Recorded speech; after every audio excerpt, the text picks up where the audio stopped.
everybody, welcome to Rocket Lasso Live, Season 4, Episode 3. Sorry for the technical difficulties. YouTube wasn't cooperating, I had to relink it, and that meant I had to restart everything, but it all seems to be working now. Is the audio doubling? Hopefully it's not doubling. It was for a second because a video I checked started playing the audio, and it was doing a feedback loop, so what are you going to do? Let's see. We got people, lots of people in the Twitch chat already. Last week, I messed up the YouTube one where I forgot to set it to public, so there's nobody on YouTube. But now we've already got some people over there. Chop, Pier, Scott, Biavana, Lucas. How goes it, everyone?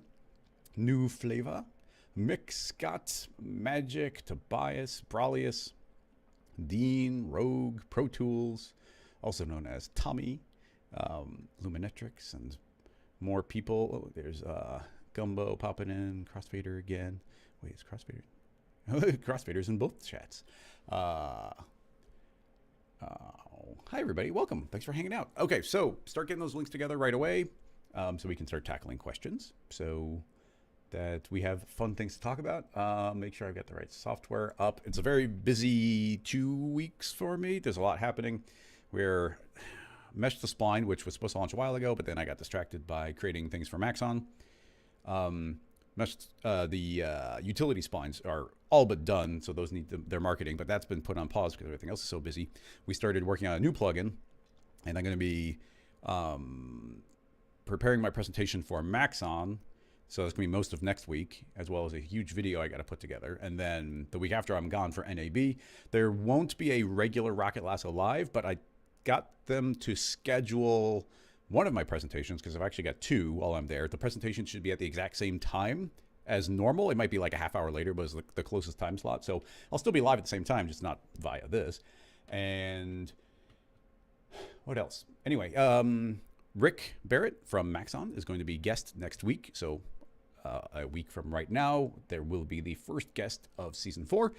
The people are starting to put questions in. I guess to recap, on YouTube, if you're on YouTube, you can type out a question, just kind of shout it out and I'll see it. Like, yeah, a nice cue in the beginning or a hey, Chris, like it'll jump out at me.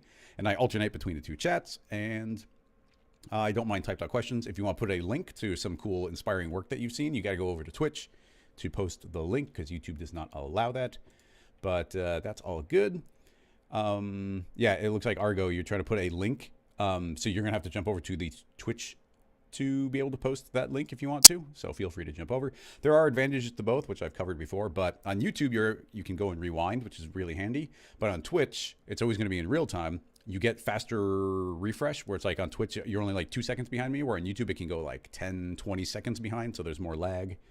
But yeah, being able to rewind is really handy. If you're not already, if you're watching on YouTube, make sure you subscribe so you get the notifications. If you're on Twitch, you can follow. And following, you don't have to like do any kind of subscription or anything. You just follow and you get an email every time I go live, which is also handy. And if you're not familiar, I might as well pull up.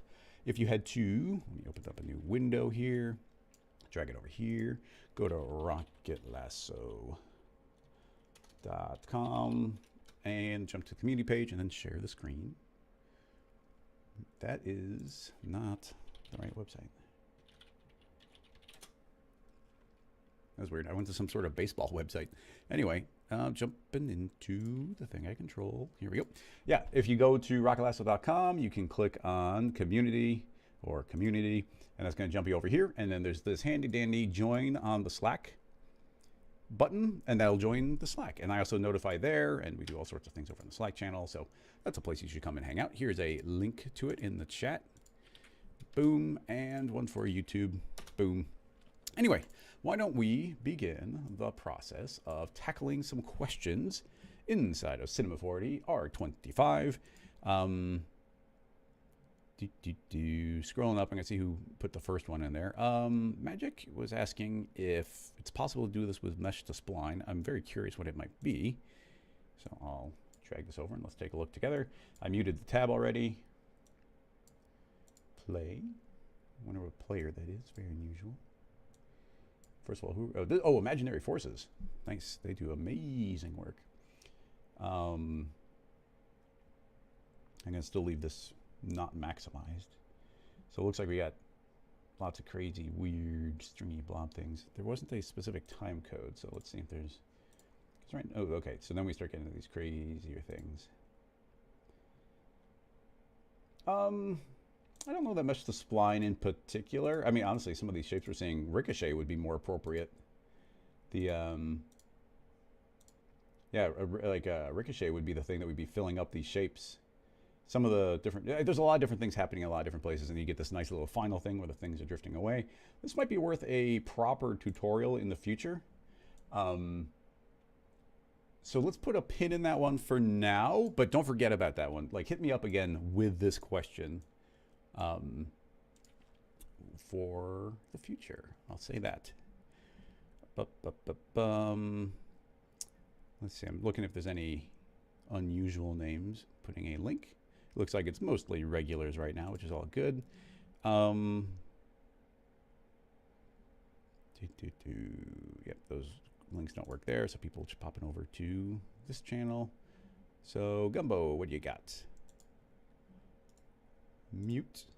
Pull over here. Oh, look at that. We got a cute, kind of freaky looking Elmo from Alex Kiesling.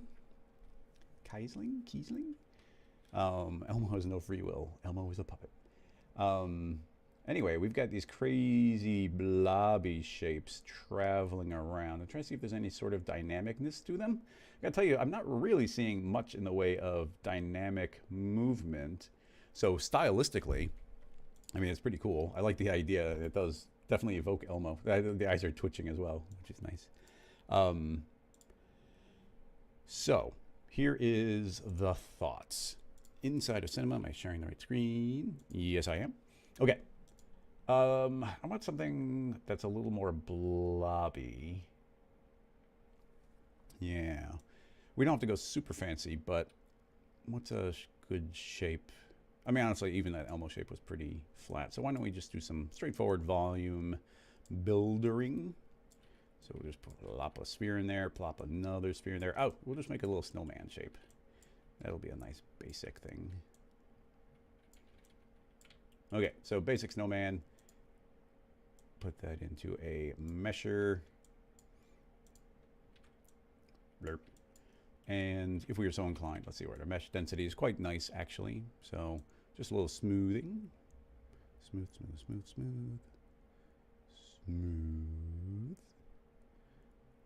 Should start, until I recognize where all these are, I should start doing this to see search. There it is. Iron, middle left. Drop this in here. Just smooth that out a bit. So you should be able to get a slightly better flow. You do get these little pinches on that, unfortunately, sometimes, where you see it's just where it made this type of polygon, and the smooth doesn't handle those very well. So one type that doesn't, so you get those little bits poking out. I'm not going to worry about it, but something to keep in mind. All right, so here's a thought. Do we want to do splines? How do I want to actually do this? There's several different approaches we could do.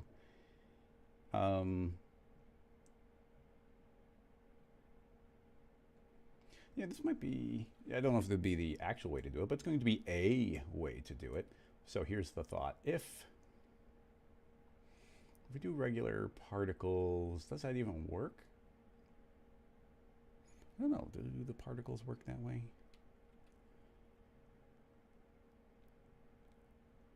How do they get them facing outward? Yeah, okay, we got a lot of layers to this one, so it could be kind of interesting. All right, so emitter, and I'm going to aim them downward. So it's going to make a series of particles. It'll be large enough, just a T for scale. It'll be large enough where they should fall in all directions. So if I hit play, those should just start shooting straight down. They're going to strike. They're going to pass right through the model. Not surprising. Now, in order to stop them from passing straight through, let's make the lowest volume we can. Drop in a cube instead and say I would like to show the objects. We're not going to get giant cubes. That will jump down to 555, nice and small. And that becomes a dynamic object, a rigid body, so those should be dynamic now. And a volume, the volume mesher also will become a simulation collider body. So now those should be bouncing off. So now we get these bouncing off. I want no friction, so under dynamics, I'm sorry, under collision, let's say 0 bounce, 0 friction. So now they're a little more free to just slide around. And I might even change the cube to be calculated as a sphere, so that they'll be rounder and they'll be able to slide around a little bit more. Okay, now that's working fine. Let's give it a quick save Actually, give me a moment. I got to make sure it's saving into the proper folder. Yeah, that would have shown the new plugin name if I hadn't just carefully done that. Episode 3. Okay. And I just got to save it. It's not letting me drag cinema back over until I get out of this menu. 1A. I would say snowman stick. Okay, neat. Sorry about that. Pull this back over. So, okay, so what do we got? We got particles flowing down around the snowman.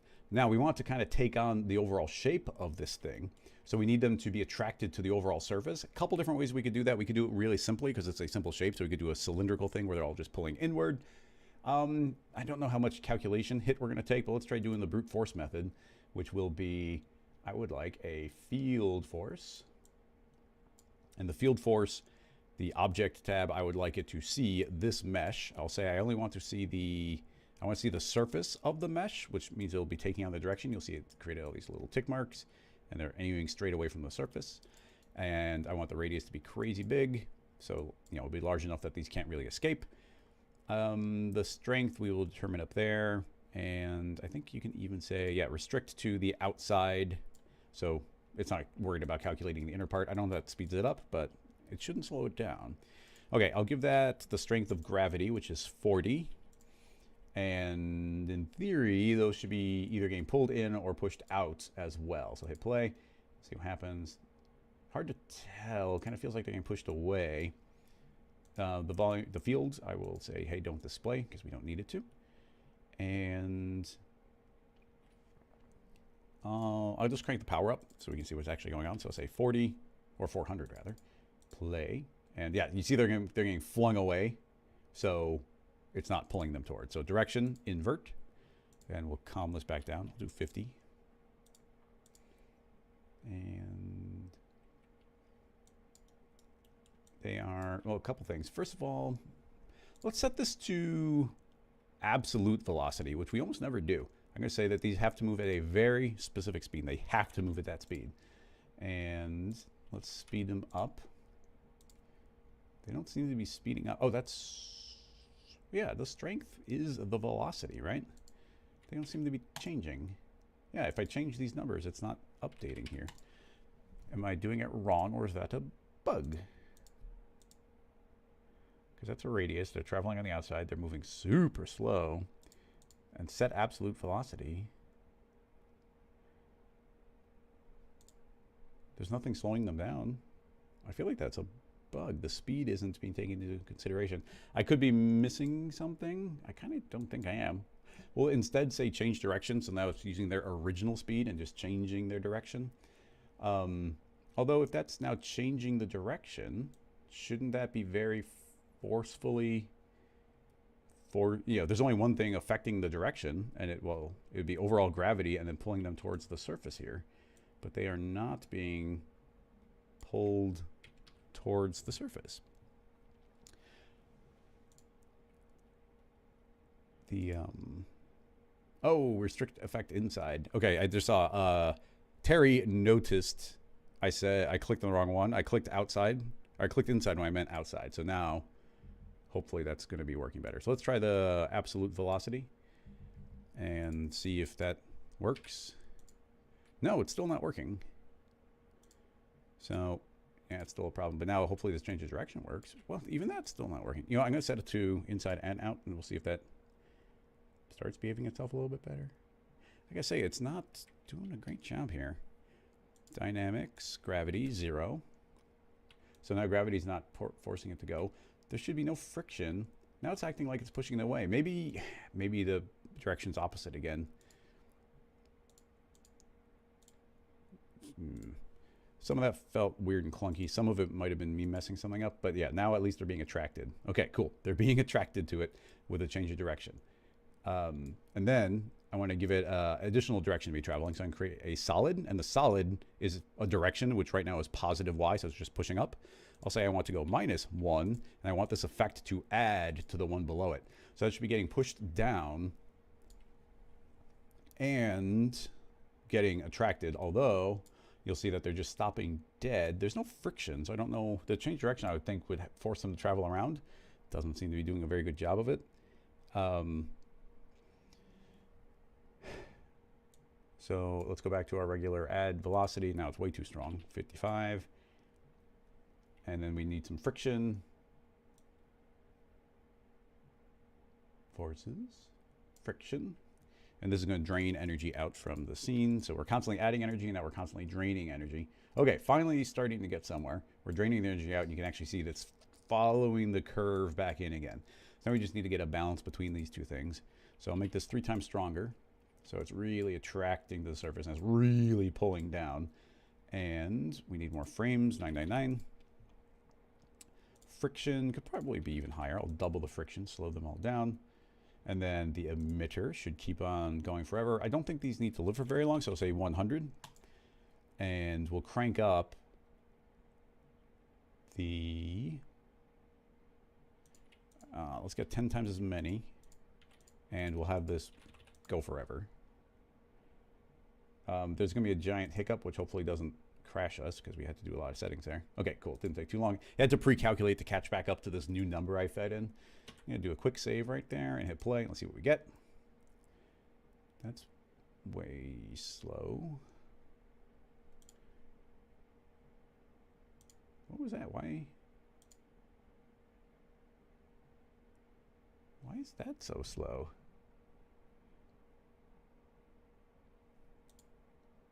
That's very strange. Okay, let's try some other things. Let's see what caused that. I'm going to go back to the original count here, and it's working fine. Wow, something about that giant number for the stop emission did not like that. Very unusual. So now I went back to just adding an extra 0 instead of a bunch of zeros, and that's fine. Maybe it's like doing something where it pre-caches like all the particles or something. That wasn't something I'm familiar with, but is what it is. Kind of weird. Okay, so now we got a lot more. They should be traveling along. They want to take on the shape.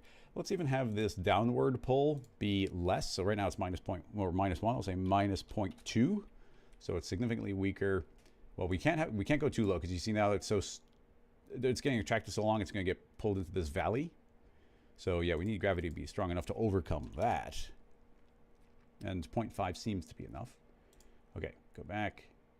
Let these start traveling downward. We got a nice flow over the surface while sticking to the surface.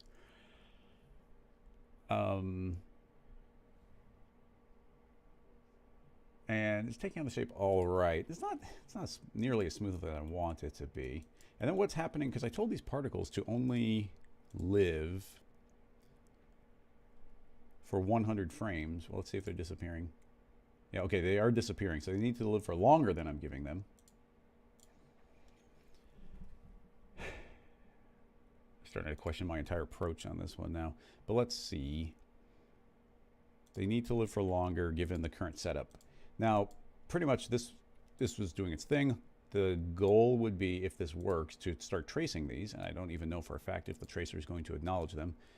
Do not trace the vertices. And let's see if we get some nice lines. We are getting lines. Oop, nope, no, we're not getting lines. So what's happening here is it is tracing the original particle and not the dynamic version of it. It's a bit of a problem.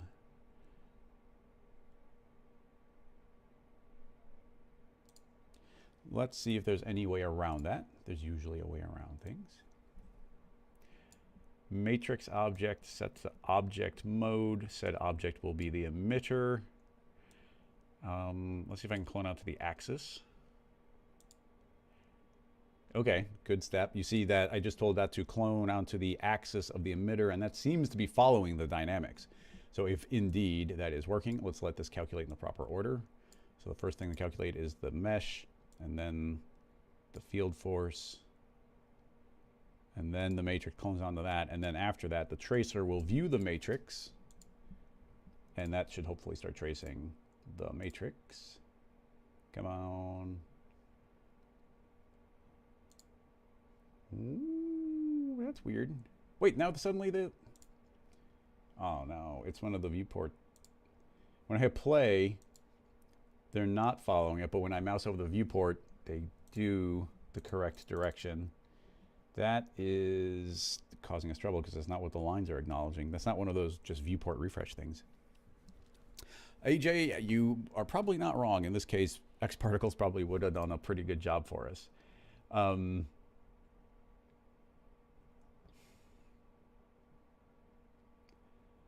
Yeah, it's a little, we had a couple dead ends here that I feel like we shouldn't have. And the overall rig is fine. And then a lot of it even goes to, I feel like we were going fancier than we needed to. And we haven't even gotten to the final rig. Having said, well, I don't want to use plugins if we don't have to. Let me think, because you know we really just want to get some lines tracing on the outside, and you know if it's a very basic shape, I'm thinking we could do this with Ricochet really easily to generate our base lines. But I was trying to do it in vanilla cinema, which is just not cooperating right now.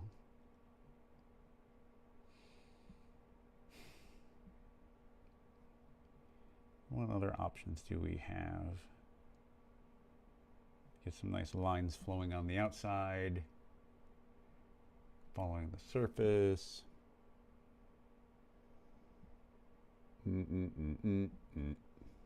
Yeah, like I said, trying to do it in vanilla. I just want lines on the outside. We can't make, I mean, the plan was to trace a bunch of lines on the outside and then to clone onto said lines to then get the flow direction. I honestly do not want to do Ricochet to show, but that would give us the lines really well. So if okay,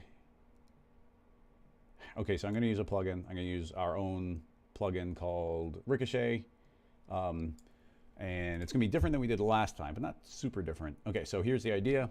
Ricochet is a shape, and I could feed it our geometry, and what's going to happen is Ricochet is generating this line, and the line's going to bounce around on the inside, and you can see I can keep on making there be more bounces, and so, you know, ton of lines in there. So that's basic Ricochet.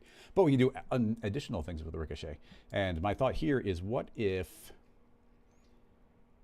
I'm going to pull out the snowman, tell Ricochet to view it as a linked object, so it is still bouncing around inside, and then set Ricochet to matrix mode.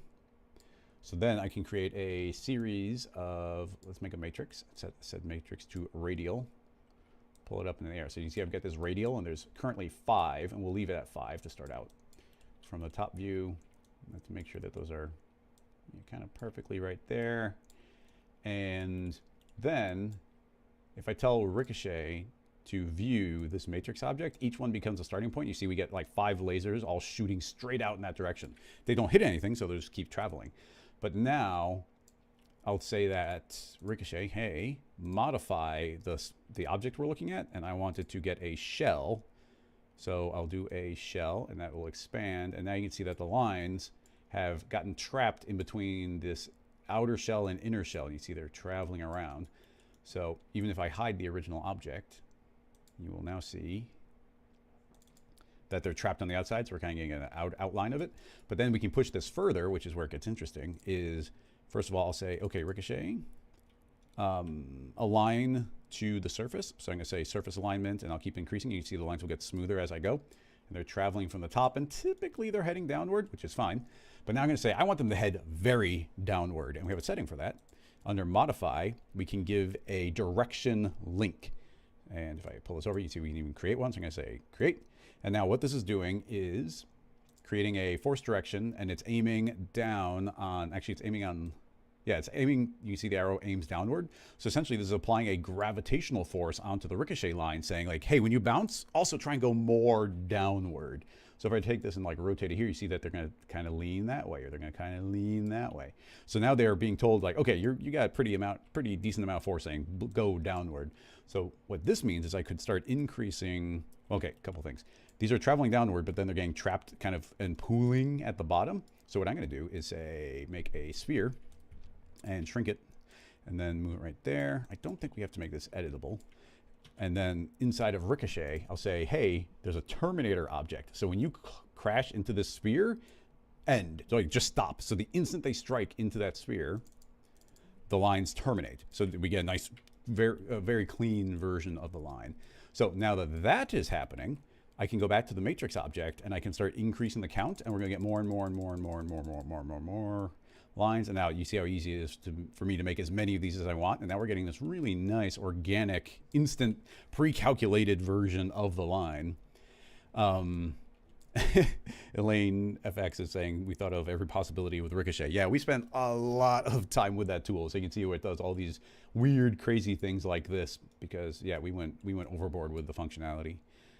So anyway, let's see if I can shrink that. I'm gonna shrink it down and see how close we can get down here. Yeah, if I go too far, it'll go inside the snowman. But if I go right around here, then it should be pretty good. It's still gonna be bouncing off the surfaces. And if I subdivided the snowman more, it'd probably work even better. But yeah, that's actually doing a pretty good job. As many lines as we want, all based off the matrix, make as many count as we want. The more we have, the better I think it would look a bit. We could also add in some randomness if we want to. In this circumstance, I don't think we really do want to, but yeah, if I said, you know, get some randomness from the surface and we start giving that some random, you can see that as it's traveling down, each one will randomly bounce and tilt, but still the overall gravity is saying to pull downward. So yeah, we get options like that as well. Actually, yeah, there was already some random in there. So now if I turn off the random, look how straight those all got, the very, very straight lines going down. Now, I know we made a very symmetrical looking object, but we would not actually be limited to that. Let me turn off Ricochet for a second. If we go back to the snowman and we grab, say, like this middle blob and we scooted it over. So he's got a little bit of like a beer belly or something, a belly button. If I turn Ricochet back on again, then you'll see that those lines have adapted and, you know, they're curving out to that shape. So, you know, we have additional options that way too. Okay, cool. So now we've got that modified shape. We get these lines. This would be a great circumstance for utility splines to come in, which these are not available yet. But if I were to put that into a smooth, then we get the option to let me do it based on step. So we're subdividing based on step, and I can smooth those lines out after fact. And now look at these really clean curves that we're getting from it. So, you know, utility splines pair really well with everything else. I guess I won't use, I'm trying to think of a good way of getting around it because I do want these to be nice and smooth and curved. It'll look better for the demo, but it's, you know, nobody's going to have that file when I put the scene file out on Patreon. So we'll ignore that for now. And then for anybody who doesn't have Ricochet, if you are on Patreon, I'll make an editable version of that. So you can, even when you open it, it yells that you don't have this. You could just replace Ricochet with the made editable version. So keep that in mind. Okay, cool. Now, getting back to like the Elmo reference, there's like those weird little blobby curls that were traveling along the entire thing. I think that's a pretty simple setup from this point forward. Creating a cloner. What shape should we do? What's the easiest thing? I mean, their shapes were really kind of weird and unique. I want something that feels like it's directional and facing outward, which is really the goal. We could go extra weird with it. I'm kind of feeling extra weird with this one. So what I'm thinking is if we make a hemisphere, and I'll even leave it low poly, and I want to shift the axis so it's aiming upward, and we're going to make this into an eyeball. So we'll make two materials. There's a white one, and duplicate it and make a black material. Select a polygon, loop, and grow. Drag that on, and that automatically creates a selection tag for us. So we'll just make sure that comes second. There we go. So that is now our eyeball. We'll rename it I, T for scale. And I was making something so it was very directional, because now we plop that into the cloner, tell the cloner to clone onto an object. The object will be the Ricochet, and now we get a whole bunch of lines. And it looks like they are aligning facing the direction of the spline, but we're going to need some sort of rail spline on this as well. I guess they're all going to have to be identical, so what we'd probably do would be make a copy and face them all inward, or honestly we could probably get away with just a target because they're all facing very symmetrically outward. This might not work perfectly, but I've got other ideas of ways we could do it if need be. But creating, with the cloner selected, creating a target effector, and now you see that they're all aiming inward. The target effector, I'll say reverse heading, and now they'll all be pretty much aiming outward.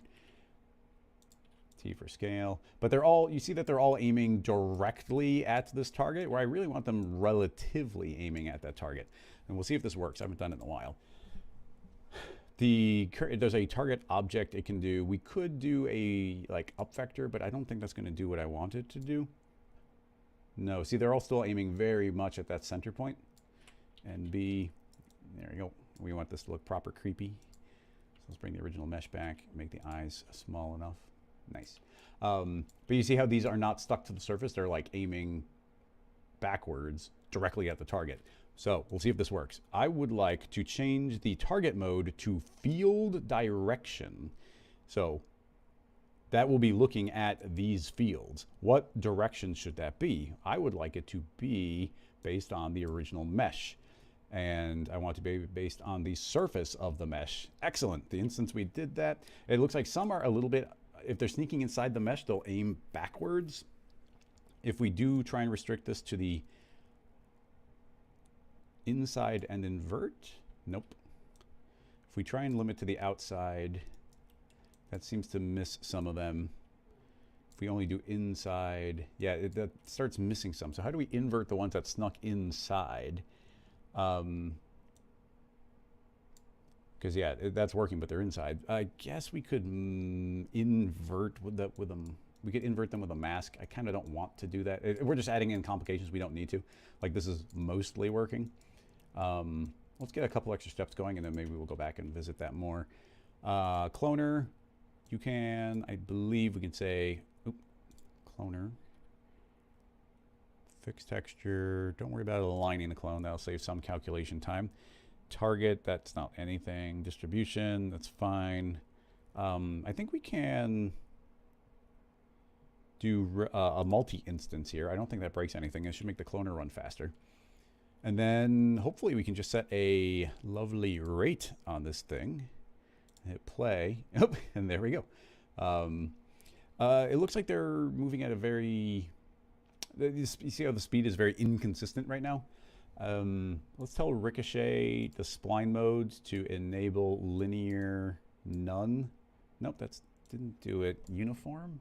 Okay, yeah, a uniform speed. So now they're all moving at a very constant speed. And that doesn't actually, I don't think we don't need subdivisions on it. So now they're moving at the same speed. Now back to the cloner. We'll give it some rate variation, and we can also do a little bit of offset and offset variation. So that's going to change their starting point. And if we just randomize that like a whole bunch, then it should be all random. And if we do a rate variation, then you'll see that they'll start traveling at different speeds. So some can go faster and slower. If we want that, we can. If we don't want that, it also doesn't have to. And now those are all traveling downward, and they're all facing outward. And shrink them down. And yeah, we can make as many of those as we want. Dynamically speaking, trying to think of, like, you know, it would be great if we could make them not pass through each other. The reference, they were passing right through each other. Now, a lot of people would probably reach for the push-apart effector, but this is the type of circumstance that the push-apart effector, I think, really doesn't work. So that's going to happen afterward. I'm going to say, okay, push-apart effector, I would like you to push apart, like, very little. So let's make a very small radius. I'm going to keep on increasing until it pushes out. You know what? At a glance, it's working better than I thought it would. But what ends up happening is once the circumstances change, they can really like twitch around. But as I just said, like, it's working better than I thought it would. Up here you see that the radius really isn't super cooperating because that's where they're suddenly coming into existence. So really our initial radius should probably have been larger. But yeah, pushing it apart a little bit is looking better, I think. But if we did speed it up, it's going to get, or I think when we rendered it, you really feel the twitchiness. Hide the lines so we can just see kind of the final. And yeah, even hiding the lines, we can feel the, like, some of these kind of popping around a little bit. Now, that's the target effector. Fields, I don't feel like the fields is going to do much for us. And you can't, there's no such thing as a target. Yeah, there's no target inside of the field list. Yeah, you can't do that. So we can't ease them that way. We could possibly, they do pop on the inside, so we gotta still figure out a way of fixing that. Actually, I guess that would be the current step that we need to do. So how do we, not worrying about the push apart, how do we stop them from accidentally flipping onto the inside? I can think of two ways. One, it wouldn't be very difficult. The easy way of doing it would be we need to shrink this mesh down or make a different version of the mesh that's just slightly smaller. But I still want to visually see this original one, so I'm just going to kind of brute force make a copy of it. And we have options. I'll turn that off temporarily. And now we're only looking at this new one. So here are the options. Inside of the volume builder, we could make a dilate and erode, which essentially is like inflate or deflate. And if we set this to a negative number, you can see the entire thing shrinks. And I don't think we have to go down very far until like the eyeballs, the axis of the eyeball won't be accidentally sneaking outside of it. So just going in like negative 1.5, I think is probably enough. So let's see if, you see all these backwards eyeballs? Let's see if going into the target and switching out that mesh for the new one, I can just drop it on top and it'll take on the settings. You know what? That almost seems worse. Surface radius. We are not restricting the effect. I only want the outside, and they're all, that is worse in every way. Maybe we should inflate it? That's not what I was expecting. Yeah, they do seem to face the direction better when I inflate it out instead of in. So yeah, we'll do that. I'll inflate it out, hide it visually, and pull this in. And okay, they do now actually, they do all seem to be facing outward, the correct direction. So maybe that works. That was a brute force method. But it seems to be working well. Like the transition there is a lot better. So then now we could try the push apart and we'll see how that works. And what I meant, yes, you see how occasionally, right here, you see how some of them are like twitching, like, whoa, whoa, whoa, they're trying to get away from each other. I wonder if we can get away with a delay effector. And I'll save that. And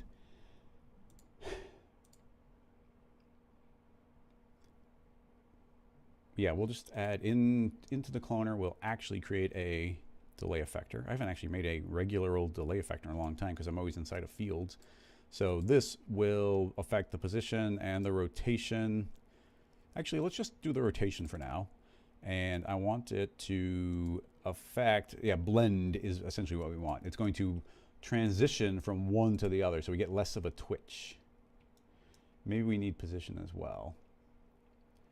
The rotations do seem better, but let's do position as well. Position.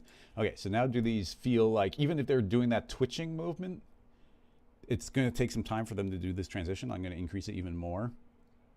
Yeah, that did a really good job. I don't usually do these like more, these aren't very, a push apart effector is not very precise, and a delay effector is not very precise. And I tend to avoid not precise things, but that doesn't mean that they don't work.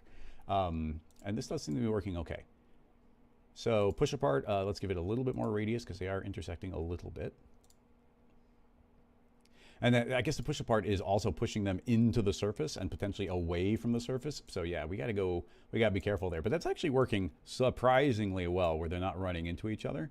I was going to possibly try and do a dynamic version where these were all dynamically moving down, but they would suddenly pop into existence or jump to the top, and I feel like they'd have to flow from the bottom up to the top, and that could create a lot of problems. So this is actually not too bad. It's not perfect, but like as the overall effect goes, I think it's pretty good. Under the original cloner, we could start increasing our count, and that's actually going to go a long way for filling this up very quickly. Keep in mind that each time I do this, it's increasing the counts per line, and there's only so much space that these can fill. So yeah, very quickly it's going to start pushing them away from the surface a lot and slowing us down. But we can fill up that space quite a bit. Whoa. I just said undo and it suddenly was super freaking out. So a couple things just because I wonder if we can get a nice, some scale going, randomize the scale a bit. So in the cloner, let's create a random, not position, but a scale, uniform, absolute, and they can get larger. I don't want to go too big, but you'll have some larger, some smaller. And let's see if this works. The push apart effector looks at the scale of the objects. We just have to make sure in the cloner under the effectors that the random comes before the push apart. And yeah, now you see that each of them started trying to stay away from each other. So now we have larger ones and smaller ones properly pushing away from each other based on the push apart. The delay effector is trying to calm down the transition from one position to the next. So they're kind of avoiding their, based on their current radius. Nice smooth transitions from one direction to another being extracted from the surface via a field-driven target. So yeah, this has turned into quite the robust kind of detailed rig. Like all these different eyeballs facing outward. Something that I kind of want to do is we'll have to make a new eyeball. That's fine. It'll be easy. Copy. I'm going to save, copy the eyeball, Control N for new file, paste. And now we get this, and I will make a full-on eyeball of the same scale. Like so. It doesn't have to be identical, just close. Make that editable. And I just want the full eyeball here. Grow that by 1. Actually, we might even be able to just swap that over. Nope, not quite.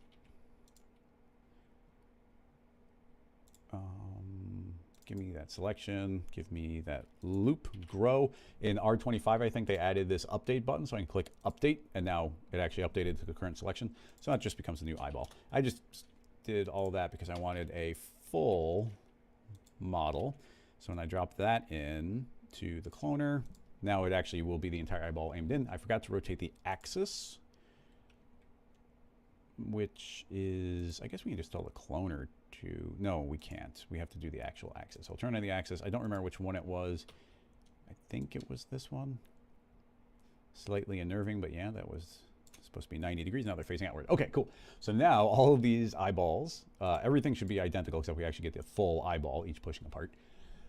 I just want to get, so they are looking straight out, but now I want to add in one more target. Let's do a random. Let's do a random effector. And yeah, let's say random effector. That will come, if we're doing these in order, it's target, random, delay, random. Random, do not do position, do rotation. And I'll say up to 90, 90, 90. So you can see they're aiming all over the place. And I want these to randomly look in a direction every once in a while. So instead of this being applied everywhere, I will limit it to a field, and the field will be a random field. So now, this random field, can I visualize it? Show a viewport plane. You can see that this is the size of the noise. So under the random field, it's based on the noise. I'll increase that noise. You see it scaling up there. And I want it to be quite large. Yeah, very, very large. And actually, there's a couple things we could do if we want to get real fancy. Do we want to get that crazy? Let's do the simple version right now. So you can see that that's randomly getting applied. We can see that the overall scale is fine. But I only want these to occasionally get applied. So under the random, I'll remap that field. So let's grab this curve. And under the curve, we're not going to see that color update. So we have to use our visual instinct on this. But let's hide that. Under the random, the curve is going to increase the contrast. And then you see all the eyes are like facing properly straight because none of the random noise is catching it. So if we start pulling this in, you see some of the eyes will rotate slightly, right? And if we crank this up, then we can say, okay, the ones that do see it will suddenly rotate and they'll pick a new direction, but it's not going to happen super frequently. So you're going to see that most of the eyes are fine. Every once in a while, one's going to look in like some new random direction and it'll fade out and then you see it snapping back. And that's via these curves. They're looking out and in. Now that that's happening, we could do a bunch of different things. But I think I might also want to randomly animate this noise. So when one of those eyeballs is looking, I want the animation speed. I'm gonna set it really fast so we can see it. But yeah, you see how those eyes are like randomly like kind of twitching around. So we don't want them going that fast. So I'll say 333. I want them to be indexed. So each one has their own noise that they're referencing. And then you can see that any one of them will get in that noise field and you see it will randomly look around and then start looking straight. So most of the time they're looking straight, but every once in a while they're not. And yeah, just having fun with it. At this point, I could just keep on going and going and going. So yeah, I'll stop this one here for my own purposes. If anybody has any questions, I can, try and add an effect here. I know we went really kind of weird and abstract, but it's a fun and weird eyeball rig. Let's turn on SSAO, and then we could even make the material a bit shiny. So here's reflectance. Really, we should be using the new materials, but or even a redshift material. But let's remove that. Add in a Beckman. Yeah, that's going to get super shiny. That requires a Fresnel dielectric. Yeah, so that gets a little bit shiny there. And then copy, move into here, paste, remove the old one. So yeah, both a little bit shiny. There we go. Automatically, as soon as you add some shine on there, it's going to start looking a little bit creepier. Blurp, blurp, blurp, blurp, blurp, blurp, blurp. Now, you know, there's so many additional layers you could do here where you could say every time anywhere one of these eyeballs is, like, it like displace out the geometry a little bit, so it's kind of like passing through it a little bit more. The that would, potentially it could run really slowly, but I will spend a second doing that, and I'll check the chat. If anybody has anything to add on top of this, let me know, because right now I am just playing around.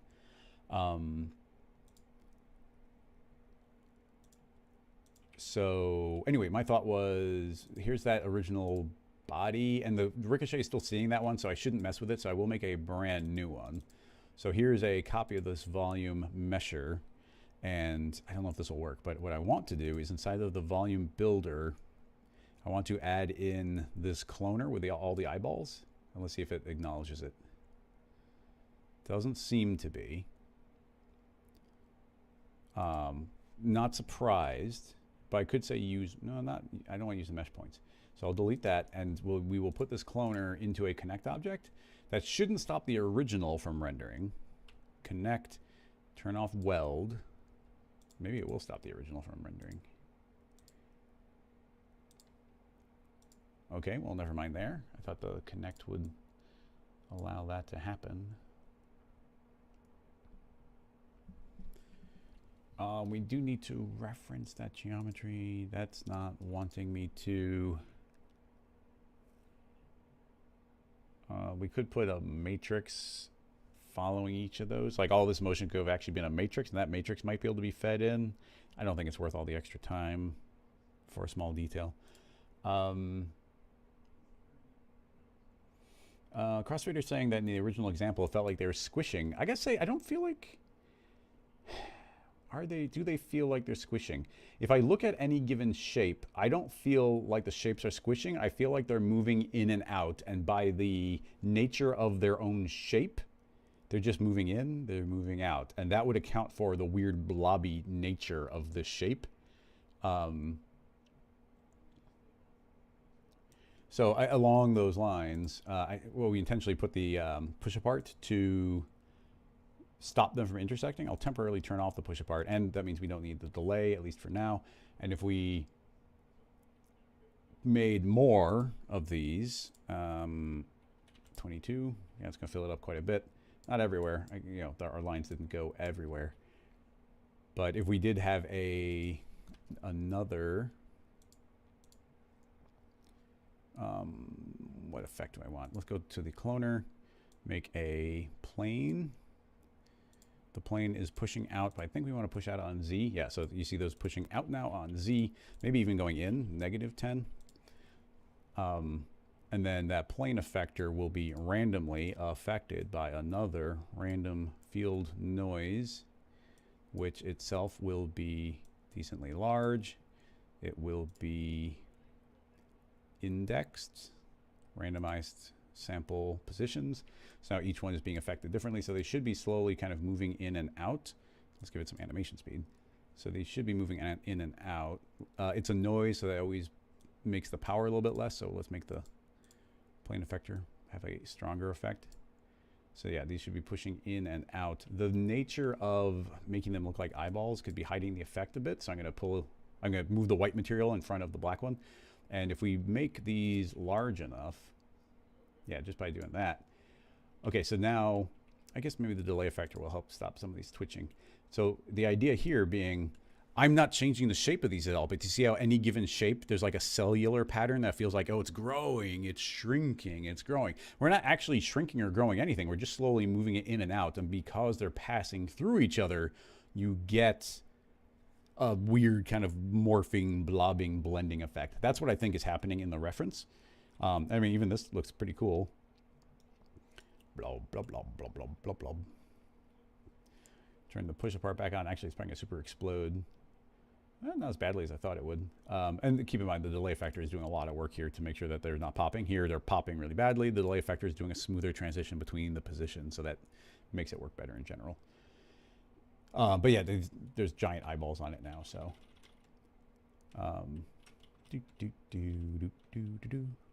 Yep, gets unnerving as soon as we make them look like eyeballs again. And we're back. Boop. Whoa. Get back in position. Oh, I still have the larger number, so they're getting pushed away. There we go. Ooh. I like it. It's pretty cute. It's cute. Yeah, I agree that there's a teardrop, like a bent teardrop shape in the original one. I was intentionally trying to not be identical to it, so I didn't do it. But pretty cool. Just checking. Trey's asking, quick question: would I prefer or recommend volume mesh modeling or traditional modeling or Boolean modeling? I would essentially never recommend the volume mesh modeling because you're going to get a very uncontrolled mesh. But when it's a mechanical thing, okay, how do I say this? I used a volume builder here, and we use volume builders all the time. I use volume builders all the time. And that's because I don't care what this mesh looks like. For the most part, we're not seeing the mesh. We're only seeing the volume, and I needed a smooth transition between meshes, so that generated it for us. So in that case, this was a perfectly acceptable version of the mesh. But if I was trying to make a character, like you can't work from this mesh for making a character. If I fed this volume mesher, I'll copy, new file, paste. If I wanted this to be a character, we do have the option of dropping this into the remesher. And the remesh is going to try and make these things be like a bit cleaner and make them more quads. I can keep on decreasing this. But you'll even see here that, first of all, it's not going to be perfect. We're going to get some weird triangle areas. It's not going to be symmetrical. And then when it comes to your other example being like, oh, well, if we did Boolean modeling, well, making, it was maybe even 2 seasons ago, we were trying to make a Nintendo GameCube, and it was really fun. And we were doing it mechanically, traditional modeling and Boolean modeling. So the basics here go, let's even do the simplest possible thing, copy, paste, shrink this down, move it up. So let's say that we wanted to take a bite out of this shape with this one. So if I did this Boolean wise, we say bool, that's A subtract B. So you see we get this really clean subtraction. If you haven't played with this, if you don't have a slightly newer version of Cinema, it's been actually quite a few versions now, but they changed the defaults. They used to have different defaults here. They used to not turn on hide new edges, and you always got what looked like a terrible mesh. Actually, this one's gonna be really clean, but you'd always get this terrible looking mesh. But as long as you turn on hide new edges, it's creating n-gons everywhere, and you actually get really clean geometry as long as you go and you make your final cuts properly. So you see we get, like, look how few polygons there are here. Well, we got like 12 polygons total. Now imagine you were doing this with a volume builder. So same process essentially, volume builder, A, and then this will subtract from it. Oh, I guess I gotta swap the order there. So in theory, yeah, one's taking the subtraction of the other, volume mesher. It's like, well, we're not really seeing anything. It's like, oh, we have to crank up the resolution, so let's double the resolution. Still not enough. Double it, keep on doubling it. It's like, okay, now I finally gotten to a spot where if we're looking at the mesh, it kind of looks like the other one. That looks like a nice clean transition from one to the other. But of course, as soon as I hit NB and we take a look at our polygons, we've probably got like 30,000 polygons now instead of 12. And it's like, okay, well, you can do things like grab the mesher and say, hey, let's put some adaptive. Even a little bit's going to go a long way. But this, like now, this is not a very usable mesh. We get all these random triangles. You're not going to be able to do Boolean, or you can't do like nice bevels on it. Like none of that's going to work. And if we feed this into the remesher, it's going to do an okay job. Let's see what it even does. I'm not even sure what's going to happen. So you see it's calculating down here. There's a lot of polygons, so it's got to deal with them all. Okay, it finished, and I guess it is a new mesh. You can see this, but it didn't do much. So let's drop this way down, like 10% of the current. And okay, tried to clean it up. Let's do 1% of the current. And it's like, yeah, even that, you see, we've lost all the fidelity of it. So if you're trying to do something that is a you know, a mechanical piece, like say a Nintendo GameCube, like you would never use the volume builder for that because you'd have to increase the resolution so much that it'd be such a dense mesh. It'd be crazy. Now, even having said that, if you were making a Nintendo GameCube via volume model, via the volume builder and volume modeling, if you got a crazy deadline, you just need to make this mesh, and you know for a fact that you could make it quickest if you did it with a volume builder. And it's like, I don't care about the mesh density. I gotta get this thing out the door in an hour. I know that the volume builder can do it. It goes through, there isn't a hard and fast rule for any one thing, but you know, if you're making something that you're planning on using in a reasonable way, especially if you're sharing it with other people, like different things need different modeling. And if you're making a character, like the mesh flow is super important. So you'd never use the volume builder in that case. Yeah, that's my thought anyway.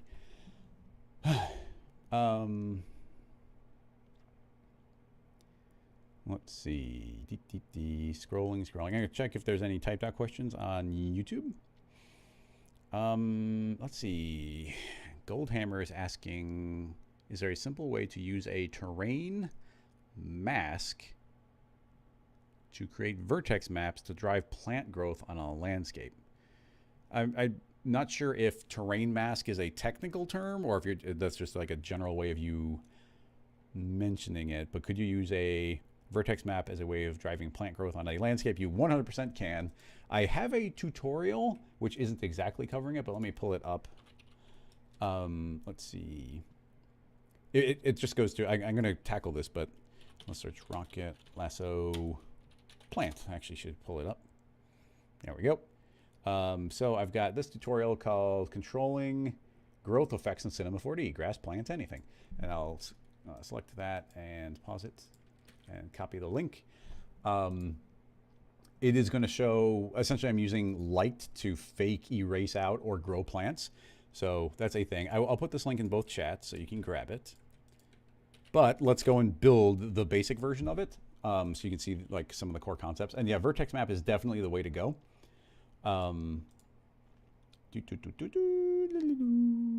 Landscape object. Don't use these too often, but we'll make one. Let's do a different random seed as well. Slightly different mountaintop. Okay, so let's say this is our terrain. We look at our poly count, very reasonable. I think I'll leave it at that, make it editable. And now we're going to clone a bunch of plants onto it. So I'll make a cloner. The cloner will clone onto an object. The object shall be the landscape. A count of 100 to begin with. Distribution surface. Do not align with the clone, so the plants will all aim straight upward. We need some plants. I'll tell them that they will be multi-instanced. I'll save it just in case. All these files will be available on Patreon. Let's do, yeah, plant growth vertex map. Okay, now something that's handy is if we go inside of our asset browser or content browser, had them as well. There should be a giant section of plants for us. Yeah, if we go to plants, we have European. How do I make that show better? Do I have to stretch it all out?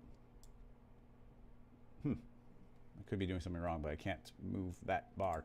But yeah, cutouts, we don't want that. There's trees, that's too much. Here's garden exotic. Here's grass elements, and grass elements, low resolution, high resolution. Because we're in a live stream, I will do low resolution, and we'll grab all the different types of plants that we want. Let's do a real fluffy one. I want all of those. We'll grab these fescues. That one's nice, that one's nice. Actually, I've downloaded, all the ones I'm selecting are ones I've downloaded in the past, so I clearly like those. Oh yeah, and you can't, I gotta request this officially in Maxon, but like you can't click all of these and drag them into your object manager, which is frustrating, but you can right click and say load, and they'll all load directly into the scene file, so I'm not sure why we can't drag them in. Anyway, we've got all these different plants. We should check the scale. Oh, actually, they're actually larger than I thought they'd be, so that's fine. Selecting all of those, actually I'll save again, drop them into the cloner, and instantly we're going to get a random selection of all of those plants traveling around. That's not very many, so let's say 10 times as many.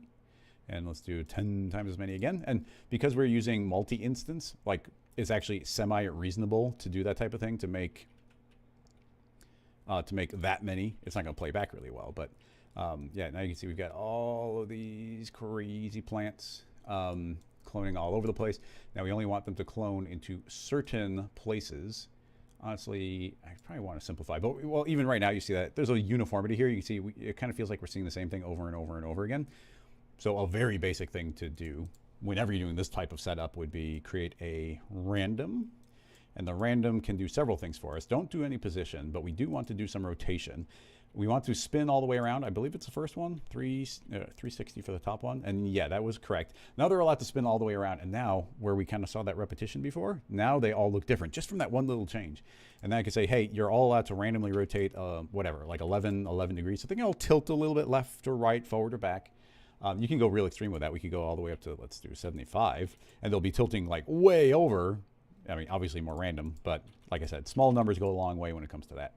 Then scale, we don't want to go overboard. We want to do a uniform scale. You could say absolute, and what absolute does is means if we make a bigger number, they all have to be where they are or get bigger.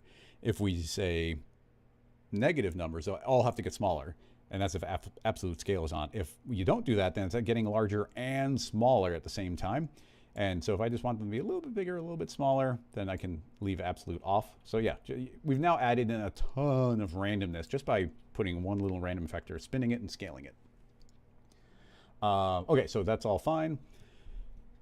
It's not, you can see even as I move my camera, it's not the fastest to calculate. So while we're doing this in the live stream, honestly, probably a lot of what's happening is these are a bunch of different objects. That slows it down a bit. So I might, just for the sake of our speed here, I might delete a bunch of these that are multiple models. And yeah, just by limiting it to these ones that are really clean and simple, you can see how much quicker it's running. So I didn't want to, but it's just gonna make it easier for me to do this during a live stream. And it is way quicker, so I will double the amount, and that's gonna fill it up more. And because we just got these shorter grasses, I might add a little more randomness. So 0.3, yeah, it did a little bit. Okay, so now we've got something that's going to play back a little bit better. Cool. So now let's move into the world of the vertex map. Turning off random. Actually, no, I want to turn off the cloner. We need a vertex map. Back to the original landscape. Point mode, select any random points, selection, set vertex weights. Doesn't matter what we do because we are immediately turning on the vertex map field, and I'm going to immediately give this a name. Actually, we'll do names later. So now we're using a field inside of the field setting. We can put it whatever we want. Let me take a look at, okay, they did not clarify. Adam Films, welcome. Yes, the stream is back, and the replays are either up on YouTube or will be there soon, so you can definitely catch up. And then to answer your question, Adam, I have not used Forester or bridge plants. The native cinema grasses are nice, and often I've just been doing grass stuff. And then I've been doing some Unreal or the mega scans. I did a little bit of that stuff when I needed it, but I haven't gotten into any of the plant grow stuff. And then Insidium has that new plant grower too, which is pretty cool. Anyway, how do we want to control this vertex map? We do have a lot of options. I mean, honestly, one of the most fun ones is just like basic growth. So what I typically do there, let's delete that freeze, create a spherical field is an obvious, simple way. Go to object mode, move up our spherical field NB so I can actually see what we're looking at here. Move this to the tippy top. Actually, this is a really good circumstance to turn on snapping. Shift S will turn on snapping. If I move this around, it's snapping the point. So I could just snap boop, right there to the point, hit Shift S again, and now I'm not snapping. So a really quick way of getting there. And all that was just to shrink this down so we get a single point that's already got a little bit of power on it. Yeah, like that. So 1 point. Now, we need to know for our own sanity, how far apart are these points based on the current subdivision? So I select 2 points, and based on those 2 points, I can see that the scale is 6. So they're 6 apart. Now, because of this height difference, they might be a little bit more, but at least we know the approximate, because we didn't know if it was 1 or 0.1 or 100, but it's around 6. Okay, so now we are beginning with a spherical field right there in the center. If I create a brand new freeze, see if I can remember how to do this. We want the freeze to be set to grow, and it's going to grow a radius of 10. That's a fine number, and a effect strength of 100. Actually, the defaults right now are fine. If I play, is it going to grow? I don't know. It might not. Okay, it totally is. Okay, so the default, by amazing coincidence, the default's working just fine for us. I want to grow slower. So we don't want to shrink the radius, but making the effect like only 1/10 as powerful is going to go a long way here. So when I hit play, now you see it's growing at 1/10 the speed. It's a smoother transition as it goes. We need a lot more frames, 999, and now that's allowed to slowly grow over time. But you're going to see there's kind of a diamond pattern happening. It's just a natural way that these polygons are distributed. It's the way that it stretches out. Essentially, it's actually pretty clear. If you look at the original shape we have, it's kind of a diamond shape. And because that's the origin shape, it's going to kind of keep echoing that shape as it goes further out. Having said that, I want to add some variation onto it. So we can control the radius via a subfield. And the way you do subfields in 25 and 26 is you twirl it down and you can see that there's a radius here. So I would like to feed that a random field inside the radius, and we want to make that larger. Actually, we can see it kind of clearly here, so I'll pull it out just so we can scale it up, and you see the scale of the noise. We could change it to a different noise type, like something super messy like Luca. Luca can be made even larger. So yeah, you can see we kind of got this nice random noise pattern. I am going to animate it slowly, so we'll give it a speed of 11, and it's going to, if I play right now, you see, oop, it's still growing, so I'll turn that off. So you can see that this noise is slowly animating over time. And I think that that can be pretty handy. And that's affecting the radius. So we'll drag that into the radius. So it's actually affecting it. So now, essentially, that's a multiplier on the radius. And it's going to make it smaller. But because it's making it smaller, we should probably make the radius larger. If we play right now, it'll probably work. But I imagine it's going to be pretty choppy. Yeah, even right now, you're almost seeing nothing's happening because it needs to hit a really bright color in the random field for it to even work at all. So I'm going to double the radius. Okay, now you saw actually still almost nothing grew because it just didn't happen to be hitting that moment where the random was doing anything. And eventually it did hit a point where it's bright enough and it's moving. So we should probably find different random ones. But because of that random noise, you see that our pattern is a lot more chaotic when you get these cooler edges as they're going. And by animating the noise, you see like right here is really dark, but eventually the noise will animate into such a way that it did cover it all. You've got additional options, things you can do to stop that from happening. I've never done it, but I wonder if we could put a grow on top of the grow. So like this one is naturally going to be slowly doing its thing, but then we get another one on top of it that's going to move really slowly, but it means it can never stop. So that's kind of an experiment I want to do. So here's a second freeze. I would like it to grow based on 10, and I'm going to go real slow. It's only like 2%. But remember, like nothing, let's see if this works, because in the beginning, how many frames do we get? I play and nothing's happening at all until around, okay, it wasn't until like 200 frames that anything happened. So if we turn on the second freeze, that's doing its own natural growth based on what's below. So if I play, that should immediately start slowly growing outward, but then the one underneath it should eventually be able to do its thing and take over. Let's see. A little uniform still. Is that overriding it entirely? I guess maybe this freeze is not seeing that freeze. Can we do that? If I say add, yeah, it goes a little bit too quick. I mean, it is kind of the best of both worlds, but we might need to slow both of them down. Maybe the add's not a good idea. Actually, yeah, the add's creating a feedback loop. We don't want to do that. It's kind of an experiment. It didn't super pan out.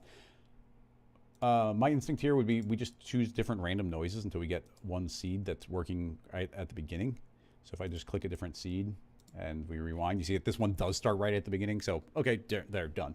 The whole point here is we're making a nice slow transition where this is slowly growing. So, you know, working just fine. Now as a larger amount, we could drop the effect strength down smaller. If we go smaller, it's still going to grow, but you see we get this longer transition. Do you see how, you know, we get yellow and then red and a more orange in between is essentially the point I'm trying to make there. The smaller the effect, but the smaller the effect strength is also the slower it's going to travel. So we have other options there. If we go back to 10, it's going to grow at a reasonable rate. Again, I think it's a good rate there. So let's call this tag our base grow. and then duplicate that tag. So now we're dealing with a second vertex tag, and let's call this one blur. You have to call them different names. If they have the same name, then it doesn't work, because then it gets confused what tag it's referencing, because I think certain things are referencing the tags by name, not by link. Okay, anyway, in this tag, under the fields, I don't want any of the stuff we already made. So we got essentially a blank field. What I want this field to do is import the other field. And this field is now transferring everything based on the newest point. We could even say I want to transfer it based on the index. And now it's going to perfectly match what the other one is. But what I actually want to do is average them. So it's essentially taking in all the other points and blurring them based on a radius of 100. So it's looking at any other points within 100, adding up all the values, dividing it by probably how many points are in that range, and that is what the average becomes.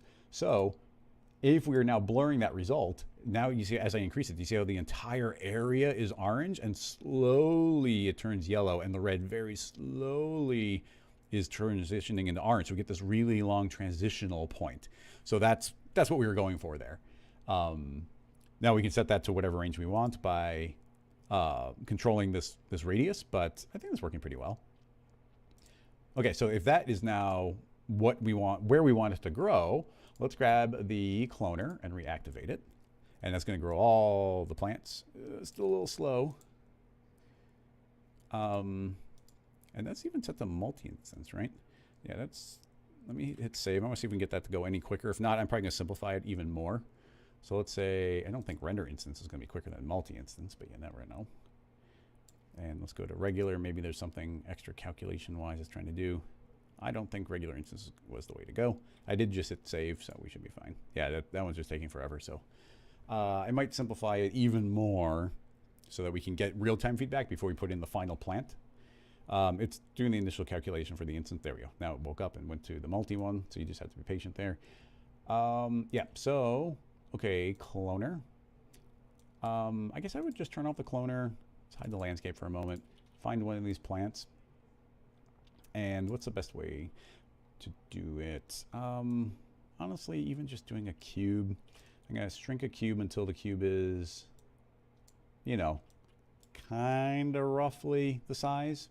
You know, just eyeballing it, make it editable, set the axis to 0, so it's pivoting from the same spot as those plants.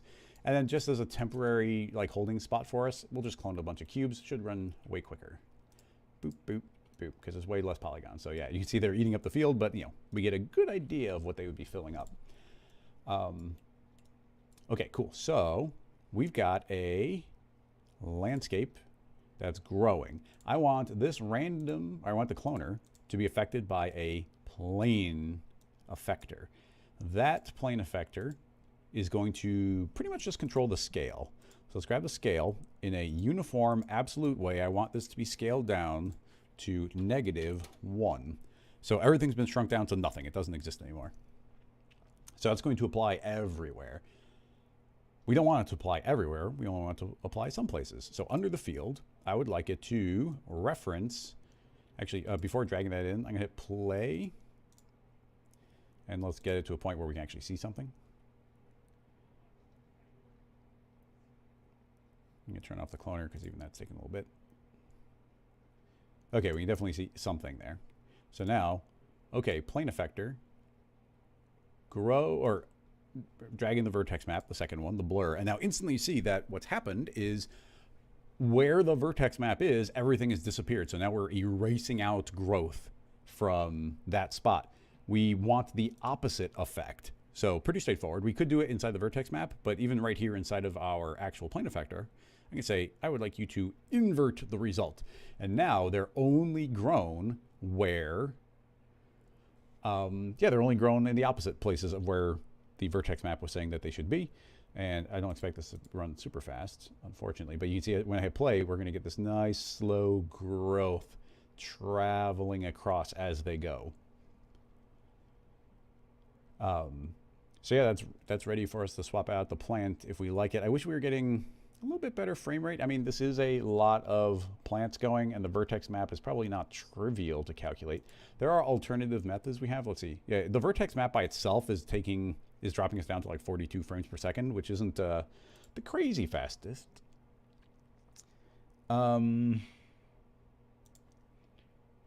We do have other options. Actually, I do like doing this. So let's, I'll save this as the next version, actually. So I'll turn that on. So if somebody wants to go to that scene file, they can. Now I'll save this as the next version, 2B.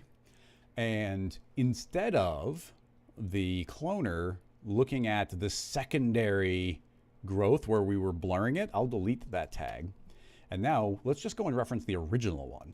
So in the plane, I don't want to see that other vertex map. I want to see this original one. So that's the original one. So what this means is there's almost no transition here. Like it's going to be a really harsh transition of growth. So now when I rewind and hit play, we're going to get a bunch of initial growth. But you see these are going to like snap into position really quick. And keep in mind, we're only running at like 4 frames a second. So even though if this feels slow, it's going to be running like 15 times faster, like in real time. So you see we get this really harsh transition where it's kind of like they're not there and a tiny bit of growth. So let's say we wanted more growth. Instead of getting it from the vertex map, we can do it via the plane effector. And that can be done via the awesome, we could do delay or decay. I'll do a delay. And the delay is just the what do you call it? The delay effector. It's the exact same idea. Here's the linear, the smoothing, and the spring. So if we put a whole bunch of smoothing in here, it's going to smooth out everything that comes underneath it. So currently, this is really harshly transitioning from one shape to another. That's going to say, slow down that transition. So instead of having 2 vertex maps, let's see what we get. Remember, it's going to be hard to keep in mind, but that growth where it's got, like they're growing really quick before the next one. And let's see if this is working. Yeah, definitely already you can feel that there's a longer transition. Look, it's going all the way from there all the way back to this position. It's still going. So it's a way longer transition for the growth to happen. So, you know, that type of thing can be really powerful, really cool. Get that type of variety going. And then I'm going to push it pretty far. Let's push that all the way up to like 95. So some of those are going to go crazy slow. And then, just for fun, in the delay, there's also the effect strength. So let's try dragging in that same random effect. Oh, that's not a random effector, that's a random. Inside this, I'll copy in that same noise, that same random field. So now this effect strength is being multiplied by that. You know what? I'm going to strike that and instead do a new random field. And this new random field, I can just do whatever scale I want. So I will leave a Perlin. It's going to be relatively small, but I would like to see a really heavy contrast there. There's no easy way of visualizing it. I just know that there's not very heavy contrast in there. Under remapping, I could say I would like it to curve, and just based on the way I know noises, I want there to be heavier contrast. So if I pull that in a bunch, pull this in a bunch, then essentially we've increased the contrast of the noise. So by multiplying that, we've said, okay, a bunch of those should be really slow, but some of them should be faster. And the hope now is, and it's going to take a while to see the transition because it has to start from the next state. So let's give it a second. But the hope is that some of them are going to look like they're growing way faster than the other ones. So yeah, so start looking at like the bleeding edge here. Let me zoom up. And yeah, so see how that one's way smaller than that one, even though, and then that one came after it, but it's taking longer to go. And hopefully we get, yeah, look, see that one right there, really tiny still, while these other ones are growing. So we get more variety as they're going by randomly affecting the delay effector.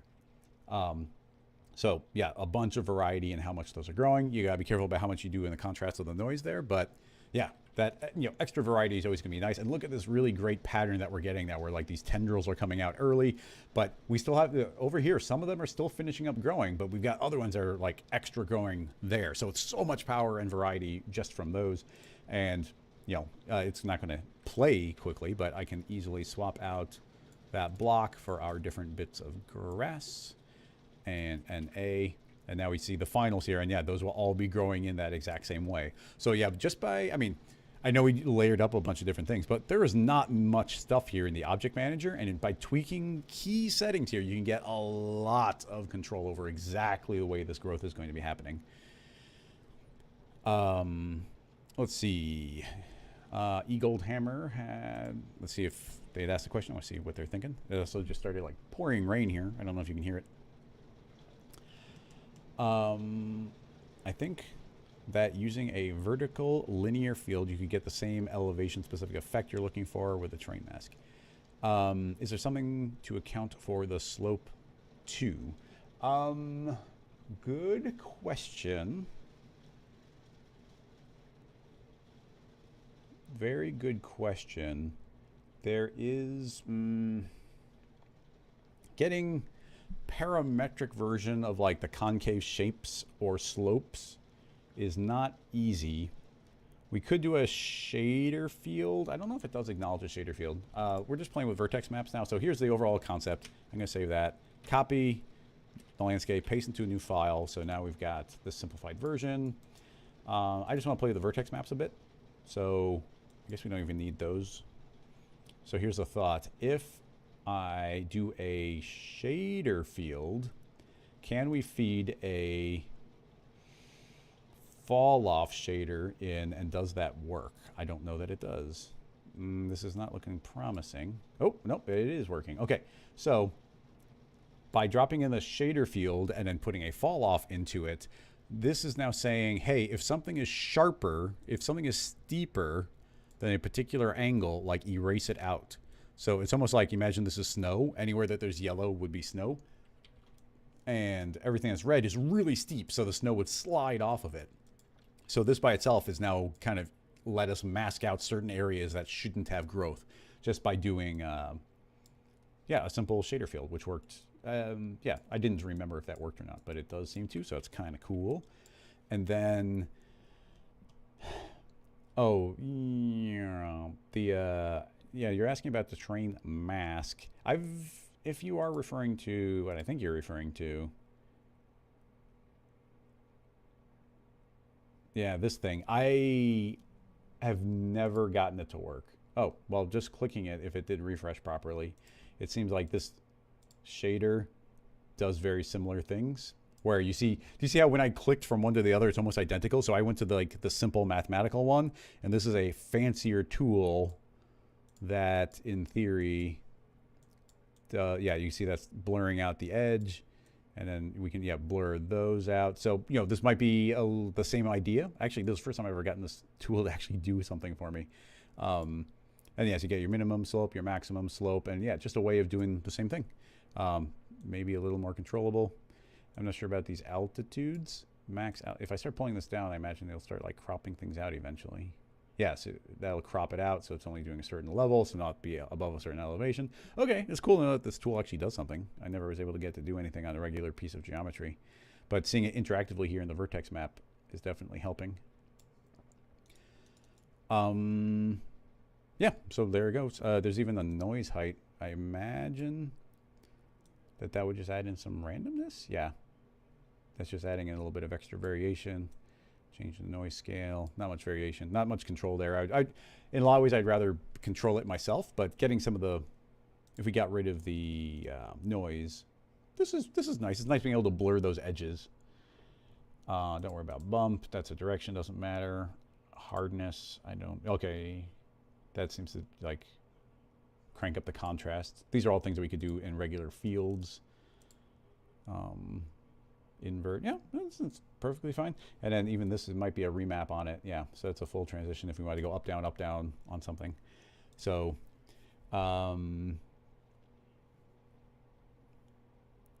interesting. That's how Terraform works. Terraform FX works. Yeah. So yeah, that's cool. It combines and you're able to limit certain areas to have it or not. So I learned a little something. Actually got that shader to work. Let's see, follow-ups to this thing. Is there a way of baking a vertex map? Zach, what do you mean by bake a vertex map? Because is it to bake somewhere else? On this vertex map itself, what's interesting is if I just say, hey, don't use fields anymore, the last thing it was at is what's there now. That is now, that's there. It's ready to go. I could, if you double click on a vertex map, it'll open up the paint tool. And now I could take that and just paint on it. And if I hold down control, I can erase out from it. So it's been baked down just by turning off the field. So that's a thing. And then, if you turn your field back on, actually, I'm not sure if it would remember. Let's try. I'm going to erase out and turn on a field. I imagine it'll erase it out. Nope, it didn't erase it out. So my assumption is it created a brand new freeze property here. So they hard coded in when you turn it on, it creates a freeze. So that freeze now remembers the current state. If I delete the freeze, then we're right back to the original shader. Oh, you mean, yeah, could we cache it?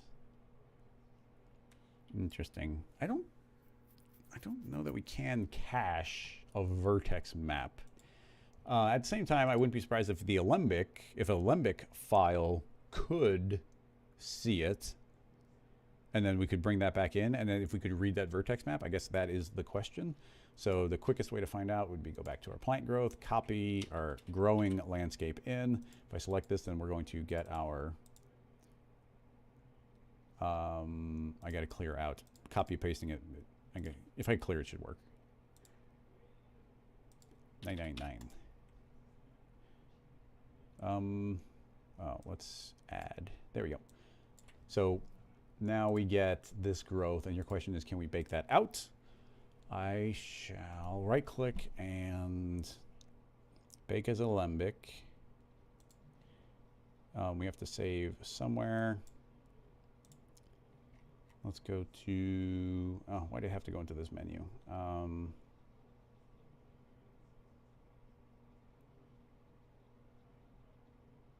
don't even know where to go from here. Fine, desktop, save. Okay, so that's now baked there. Now you see there is a vertex map there. Now in theory, I should be able to delete the original object. If we hit play, okay, if we hit play, it is playing, and we're at a really high speed, and a vertex map is there. So then it turns into can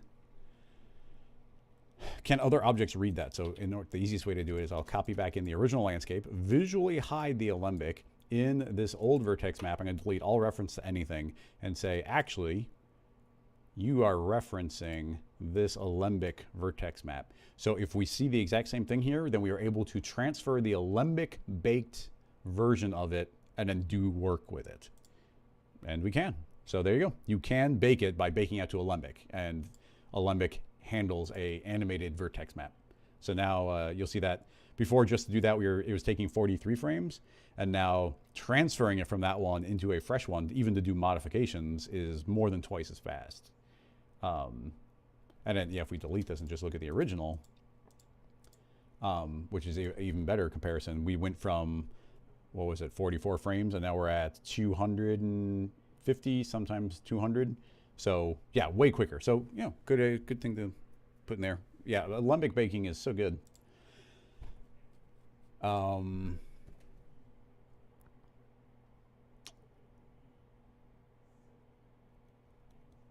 So yeah, that works awesome. Just seeing if there's any follow-up. Oops, did not mean to click that. I'm just seeing if there's any follow-ups to this question before we move on. What time is it? We have about a half hour left. Scrolling.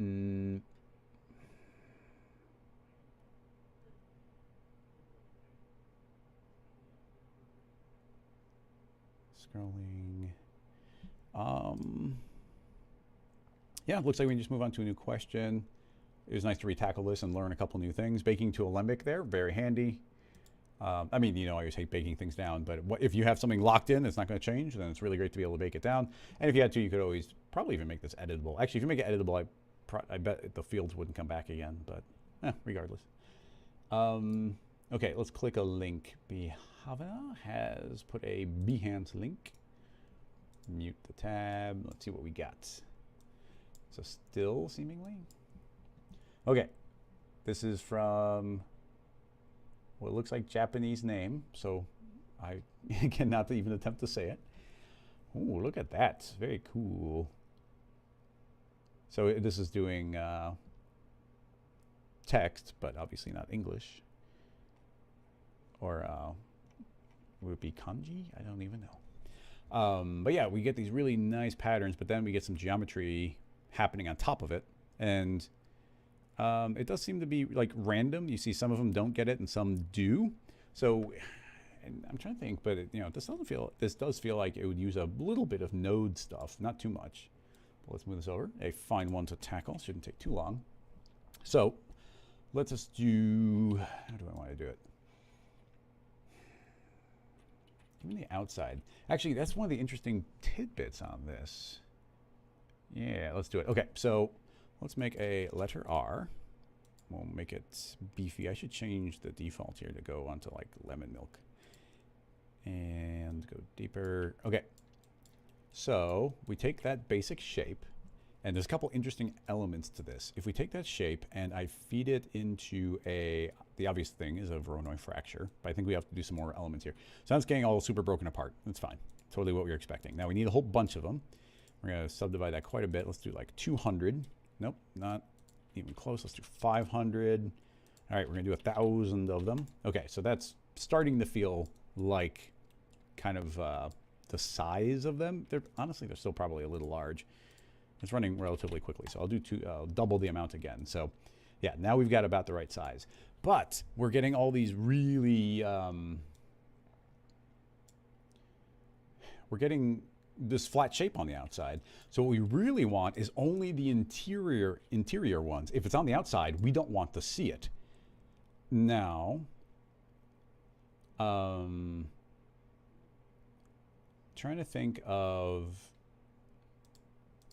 what does inside mean? Okay, that's not what yeah, that makes sense. Now, none of these settings are going to give us what we want, but keep in mind, this is a effector. This is a MoGraph object, so we can feed effectors in. So my first thought is let's feed in a plane effector. And the plane effector does not affect position. It will affect the scale uniformly, absolutely, in a -1 sort of way. So now everything's scaled down to nothing. Then, in the field, we'll feed the letter itself in as a point object. And that point object is going to be based off of the surface. Does volume do anything for us? I'm going to give this a save. I'm a little worried that I'll do some combination I've never done before, and it'll take too long to calculate.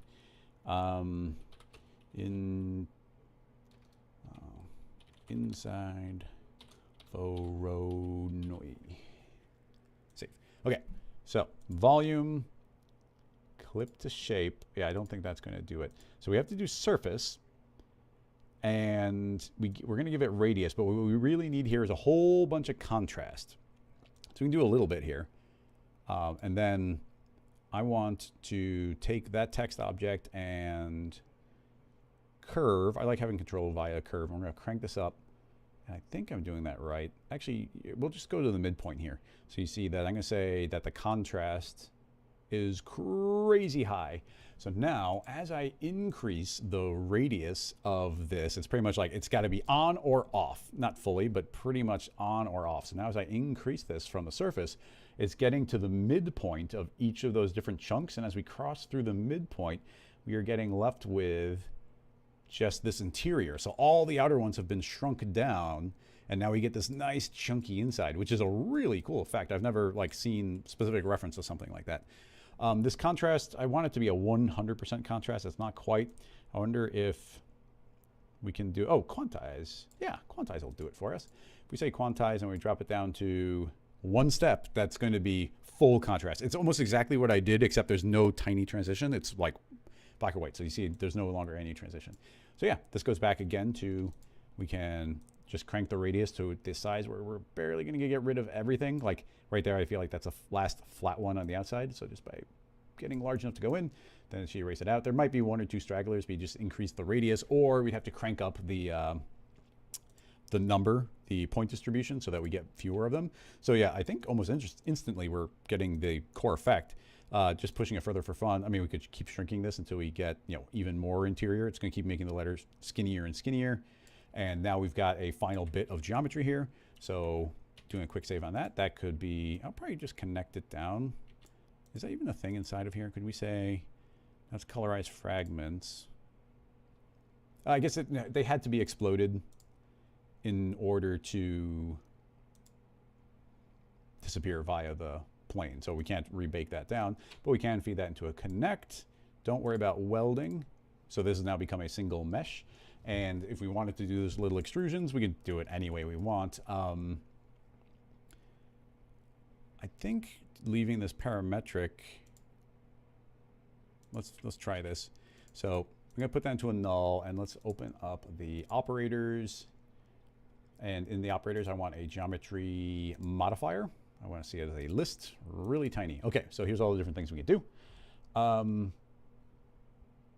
I guess the simplest thing would be, let's just extrude. I will hit save just to be, okay, just to be careful. Dragging it into this null will hopefully, okay, it is going to take a little bit to calculate, but I was expecting that. Hopefully it doesn't take too long to calculate. Okay, it's in. It should be applying to everything, extruding out 20. Okay, there, it took a bit to do, but it did do it. Okay, so what's happening here? Because it looks a bit crazy. Oh, no, it seems to be correct. So you see everything extruded outward by 20, and everything's really tiny now, so it's super extreme. In order to do this more sensically, I'm going to turn that off, and temporarily, let's keep on increasing this until we have like almost nothing. I just want like a couple. There we go. So now we can like test it when there's only a couple polygons. So save that again, turn back on the connect to weld it down, turn on the extrude, and it should hopefully pretty quickly refresh. Okay, that's nowhere near as fast as I would hope it would be. That was surprisingly long considering how few objects we have. I think, unless the connect should... A bunch of them are tiny, but were they gone? I gotta do a quick test just to see. Under our plane effector, I'm gonna say that I want it to affect the visibility, but that does the opposite. Yeah, that just makes them all disappear. Don't want to do that. I'm gonna try welding. It's maybe not a good idea, but let's try welding. That might obliterate a bunch of things disappear. Turn on the extrude. No faster. No, it did seem a little faster. What I'm thinking is there might be some really tiny polygons, and I'm still trying to like calculate those, and I don't know if it's programmed to ignore them or not. But in any case, now we get this extrusion. We can click on the extrude, and the simple thing would be like a minus 0.5, and you're going to see it. You know, every single polygon is going to extrude inward. But before the extrude, why don't we pull in a inset? So here's an inset. Before dragging it in, I'll set it to, actually it's set to 20%, which is pretty good. I'll say 10%. That comes first, so that will inset, and you see that lovely little inset. And then I'll say extrude. Now, does the extrude apply everywhere? That's really hard to tell.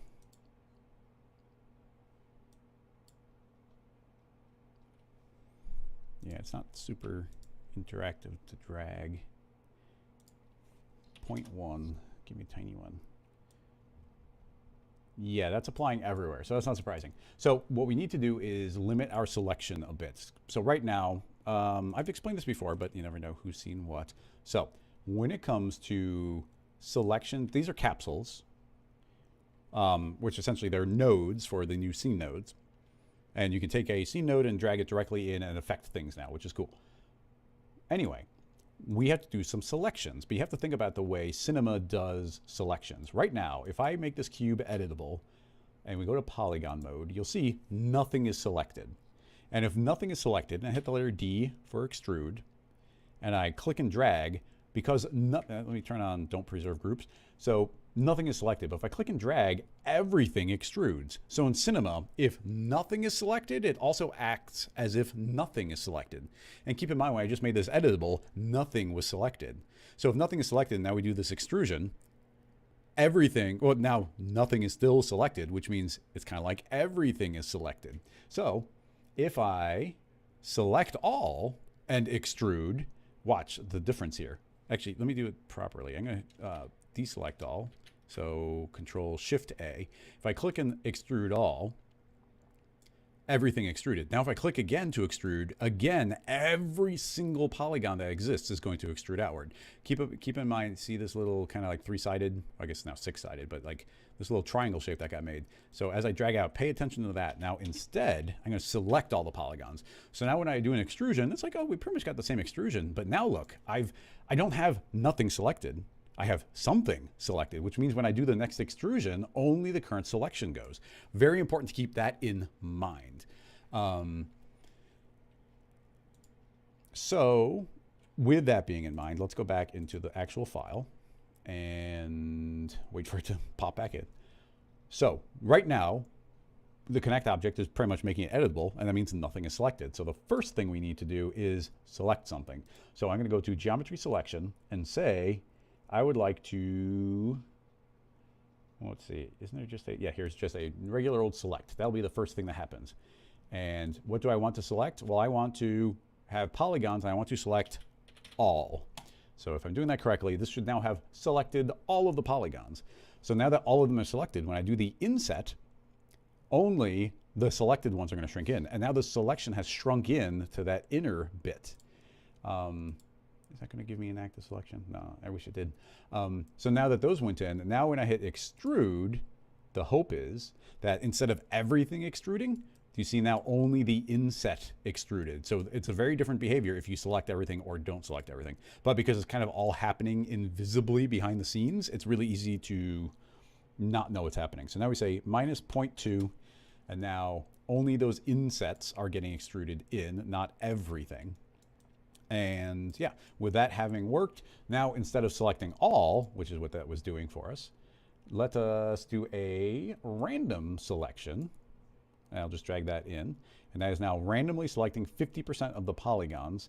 And then based on that 50% selection of, actually, is that going to transfer my, oh, okay, it did work. You see there's one back here. It just happens to be the seed that we had. So if I do a different seed, yeah, they went. Okay, I just happened to get a unlucky seed or lucky seed. So now in approximately 50% of polygons to be selected, which means they then get inset, and those ones that inset would then get extruded. We don't need the select anymore. And now that that all seems to be working, let's turn all of those off. Don't need that anymore. Back to the plane, shrink.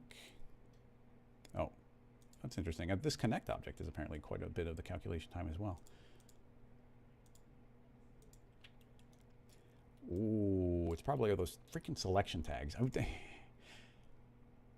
I gotta, Rick, if you happen to be watching the stream right now, at a certain point in the Voronoi fracture, we've always had the option to create these selections, but at a certain point, the selection started always existing. So if I take this Voronoi fracture and make it editable, and I go inside of it, you're going to see all these selections, and selections take forever to calculate and forever to refresh. But I don't know why those would already be existing if we have checkboxes to activate them. So what's happening, I think, and the reason why this is going so slow, is this connect object is seeing 2,000 different things, each one of them with like a dozen different selection tags, and it's trying to merge all of them down. That's a huge amount of calculation, and as far as I can tell, there's no reason why all those tags should be existing all of the time. That's why I think this connect object is taking so long. Okay, having said that, that should have now baked it down. There's probably still a ton of selection tags going on, but we can mostly ignore them. Connect object, I'll say manual for the Phong tag, and then we can drag a Phong tag there and actually limit it to something pretty sharp. So let's say, yeah, that fixes the Phong. And now we can reactivate all of these modifiers and NA, and there we go. There's a completely parametric version of, I think, exactly what the reference was doing. We could change the random selections. We could change the inset percentage. So let's inset those like 30% with a 50% variation, and then extrude them up to minus 0.4. We don't go too far, with a variation of 50%. And then everything has to refresh. No, it doesn't take too long. SSAO, get a little depth in there. And then, yeah, as soon as we set this up to render, then we get all these lovely little shapes. And then that entire final shape could be beveled or whatever we want to do to sharpen it up. And there we go. Nailed it. Okay, excellent. Yeah, good question. I like that one a lot. I'm scrolling through. I'm going to see if there's anything else happening. I mean, there's different random colors. We probably didn't have to bake it down in the connect, and we could have been maintaining colors. And of course, this entire thing could be fed into a fracture right now. Oh, it wasn't cinema, so we did it, you know, we did it in an unrelated way. But yeah, look at that. It's pretty much perfectly matching. So quite pleased. And keep in mind, completely parametric setup, like very simple setup overall. I mean, we did it very specifically, but we can always go right back to this text object. And, you know, let's change it to letter M. It's going to take a while because it's got, well, actually, that was surprisingly fast, all things considered. Yeah, so we can just type in whatever letter we want. Let's go to a good old favorite ampersand. And instantly it's going to generate the new letter and everything propagates through because it's perfectly parametric.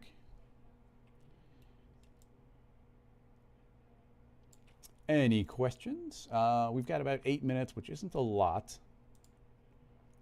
But I might be able to answer a question or two, especially if it's not a cinema one.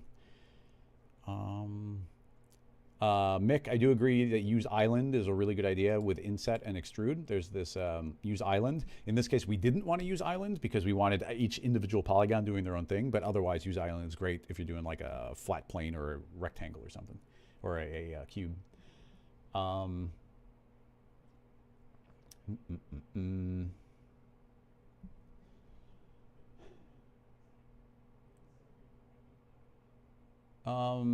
Dennis was asking earlier if hull only would have done anything. Hull only is a great setting, but it wouldn't do what we wanted in this case. Copy.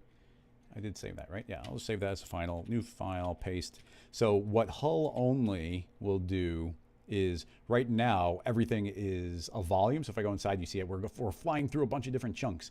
Hull only is really powerful, but all it does, if I say hull only, is the inside is now empty. So it's just like the outer shell here. So, you know, it's like a cracked eggshell look. So pretty cool, but wouldn't have resulted in the other effect that we had. Although having said that, I don't know what hollow object means. What does hollow object mean? Does it, it's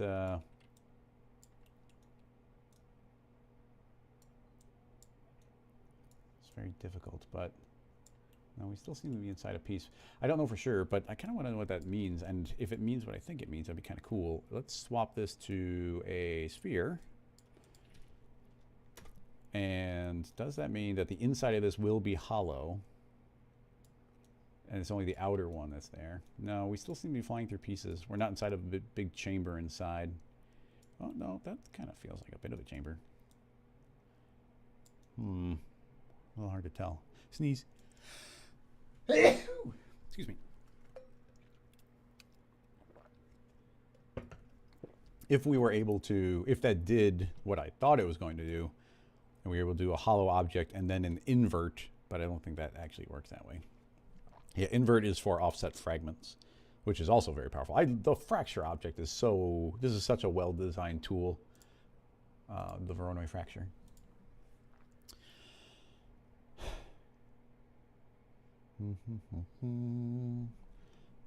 Dean, Elaine might have already answered for you, but let's see. Is there a way to use motion capture rigs in the asset browser without using a downloaded T-pose from Mixamo? I mean, why wouldn't you be able to? They're just joints, right? If we open up a file, assets browser, the wonderful, go to all, and we got motion capture. Inside of there, we can grab the motion captures, and let's go morbid. Let's grab dying. That one looks dramatic. Download. Downloading, ding. Okay, let's see what we get. So this is just the skeleton, but keep in mind, this is just a series of joints, so why wouldn't we be able to use it? Let's see what we got. Hit play. Whoop, and we need some more frames. We gotta see the death. Whoop, and that's pretty good. Oh, come on. Okay, now they're dead. But yeah, these are just joints. So we can click on, go to reference pose, which will put it into a T-pose, and we're not very well set up for it, but if we make a figure, which doesn't quite hit the right scale, let me make that editable, and grab the torso. I'm just gonna fake it and move that up, so it's gonna be sloppy, but you know, there we go. And I put that into a connect, bake it down. I'm gonna middle mouse click, so I've grabbed all the children, select the mesh, character, and bind, and that should have automatically created all the different components. Now as soon as we change the time, yeah, there we go. Rigged figure. No Mixamo required. Dead. It's okay. He's okay. Look. You're back. Yeah. So, but yeah, nice, perfect little question. You have an additional question from Elaine FX. Some motion capture. If use it in the solver, my character will turn and bend in a cray direction. I'm assuming you mean crazy direction? I could be wrong. That might be some terminology I don't know. Even if you set pose. If you use some motion capture and the character turn and bends in the crazy direction, even if you set pose. That sounds like a very specific situation. And here's the trick, and I'm sure everybody here has experienced it. When something is broken and you're like, it's broken, it's not working, and then later on you're like, person who might have an answer for me, let me show you, I can break it. It's almost impossible to intentionally break something again. Like, things break when nobody else is looking. When somebody's looking, you can't get it to break. So without me being able to be in the situation where that was breaking, like if this was suddenly flipping around backwards, then yeah, we could do it. Having said that, you gotta be careful when you're scaling things. Scaling anything really in cinema. If you're doing a scaling, you can break things. If I were to scale things, you're gonna see, like in this case, the character's gonna get really skinny. But if you scale like different parts of the body, you could get like inversions. Oh my goodness, this was not intentional, but let's do that. See what happens.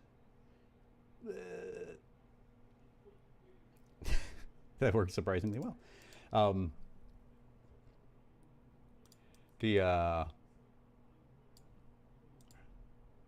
Sometimes I don't know how this stuff still works. It's pretty crazy.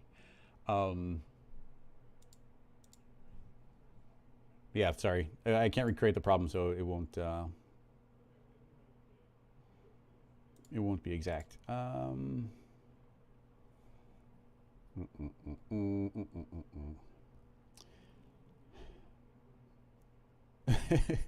Sneezed at the same time. Badger, welcome. Haven't seen you in a while.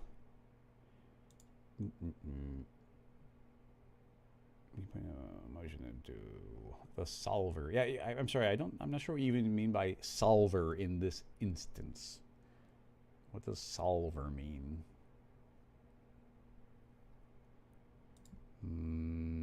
AJ is asking about have priorities explained. Priorities are pretty straightforward. They're just meticulous.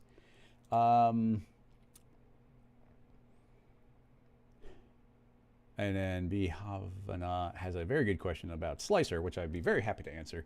I kind of want to do a quick exploration, or rather a quick explanation of priorities. I'm trying to think of, again, it's difficult to make a bad example to fix it.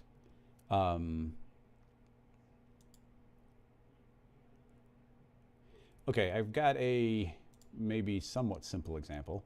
Okay, so priorities are most important when you're building some sort of rig. And when I say rig, I even more so mean like a character rig, if you were animating a character. So here's my current thought. If I make a very simple elbow joint, so that is, you'll do that, and then let's give it a hand as well. So that's a shoulder, elbow, wrist, and then a hand, okay? So let's even rename that hand. That'll be the elbow. Okay, so rigging that up, it's probably gonna invert. This is a weird, it's not a weird thing, it makes sense. Okay, I know how to do what I want to do. I'm gonna make a null and move it out to be exactly where the wrist goes, okay? And then I'm going to grab this elbow and I'm gonna rotate it 5 degrees. The reason I'm doing that is when we go and rig up a character, it doesn't know if the elbow should bend up or down. It doesn't know what direction it should be. So by pre-bending it, it now knows what direction to bend. But you have to be precise with your numbers if you want to work, as well as hopefully it's about to. Okay, okie dokie. Rigging IK, simple IK setup. The IK wants to know where the end of the IK is, and the end of it will be not the hand, but the joint, so the wrist. And then we need the goal. The goal is the one thing we made already, so I'll drag that in. And instantly it should snap down. And now hopefully it bends the way we actually want it to. And that should be all we need to do. Oh, and then we need a pole. So that's the direction that the elbow goes. So if I pull that down, it shouldn't look any different. But now when I grab this null, which is actually the hand control, you can see that the elbow bends down and it's bending in the way that I had pre-bent it. So anyway, you can see we get this really nice movement where that arm is bending like an arm. So I'm gonna hit undo, and then usually not a good idea, but I'm gonna put my null into a null. Let's call this one, yeah, hand 0, and then hand. And the reason I'm doing that is so, like, if I move the hand around and then forget, I can just hit reset transform. It'll jump back to 0. You can also freeze the transformation, but I didn't want to freeze it out in space. Okay, so that is doing its thing. Dang it, I'm trying to think of a way to make this break, because what I'm about to do is going to automatically work. Because now I want the hand to follow my control. So you see that there's a forward direction, but the hand is going to keep on pointing in whatever direction the elbow was pointing. So if I right-click on the hand and say I want to add a rigging constraint tag, I'm going to say, okay, your transform. Actually, there's a couple things that are interesting here. I don't know if they're going to answer the question. If I say position rotation, which is the default of the constraint transform, and I say that that should link to the hand, then, oh, whoops, undo. I meant to put that on the wrist, not the hand. So if I tell the wrist to go wherever the hand is, I'm saying both move the position and the rotation, which is fine for right now. Let's see if this breaks. So look, here's where it's interesting, where this is going to break. If I pull this, you see how the arm is suddenly getting really long? It's like, well, why is the arm getting really long? Well, it's because this is calculating first. So it is told to calculate expression 0. It comes first in the hierarchy. This one comes later, the same expression 0, but it comes after it, so it'll calculate after. So it's saying, like, I don't care what this tag said to do. I now want you to move exactly where the hand is. So in this constraint tag, I'm going to say, I don't want you to actually go where the position is. I just want you to follow the rotation. And so now this hand's position is entirely based on wherever this tag told it to go. So what's kind of cool about that is now when I take this and stretch it too far, the hand gets stuck and left behind, so it can't get pulled longer. So I can easily know when I'm animating a character if I went too far. Now there's other things you could do in our control that could make it like a bendy, stretchy rig. I'm not going to do that here.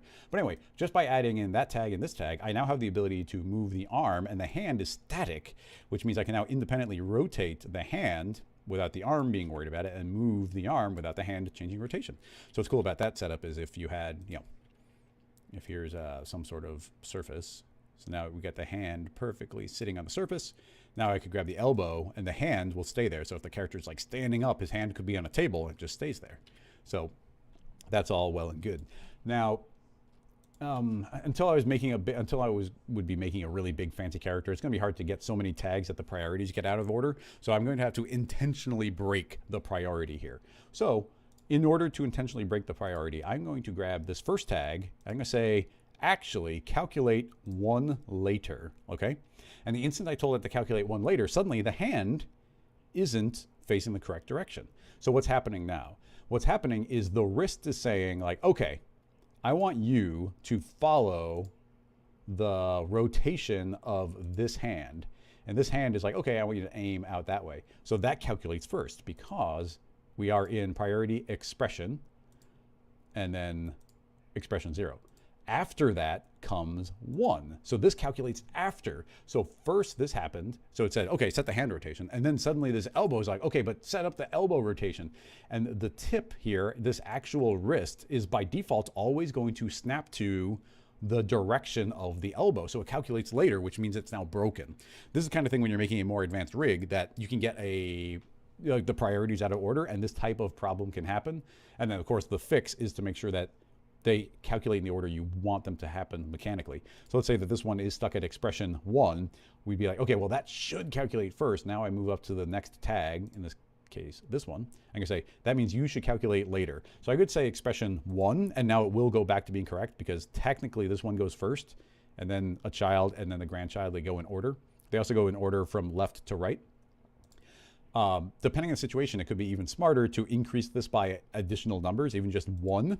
Now, even if somehow this hierarchy got rearranged and this tag came before it, it would still say calculate after because it has to be an expression 1. So now its position in the hierarchy doesn't matter because 2 is always going to be bigger than 1. And then just to wrap up this bit of the conversation, when it comes to priority, like all of the initial calculate before any of the animation. All of the animation happened before any of the expression. And then, so on and so forth. And then when it comes to like initial animation, like this is when cinema calculates animation. So it's like the expressions happen after animation. So point here being, if I move this hand, that would be like animation. And then after the animations happen, then it says, okay, now that I know that the null is moving from here to here, snap the elbow to it. Now rotate the wrist to be there. So that's why that, expressions come after animation. And then dynamics happen. And then generators happen. So like the subdivision surface would happen kind of last. Yeah, so that's kind of some basic priority stuff. I know it's not like the craziest setup, but without having a, like without designing a rig that's like a 2-hour rig with like double jointed elbows, you don't really have to get into priority too much. But when a priority is messed up in a character, it can drive you nuts because you get that 1 frame of lag sometimes. Basic arm joint rig. Just in case anybody wanted to have a basic elbow.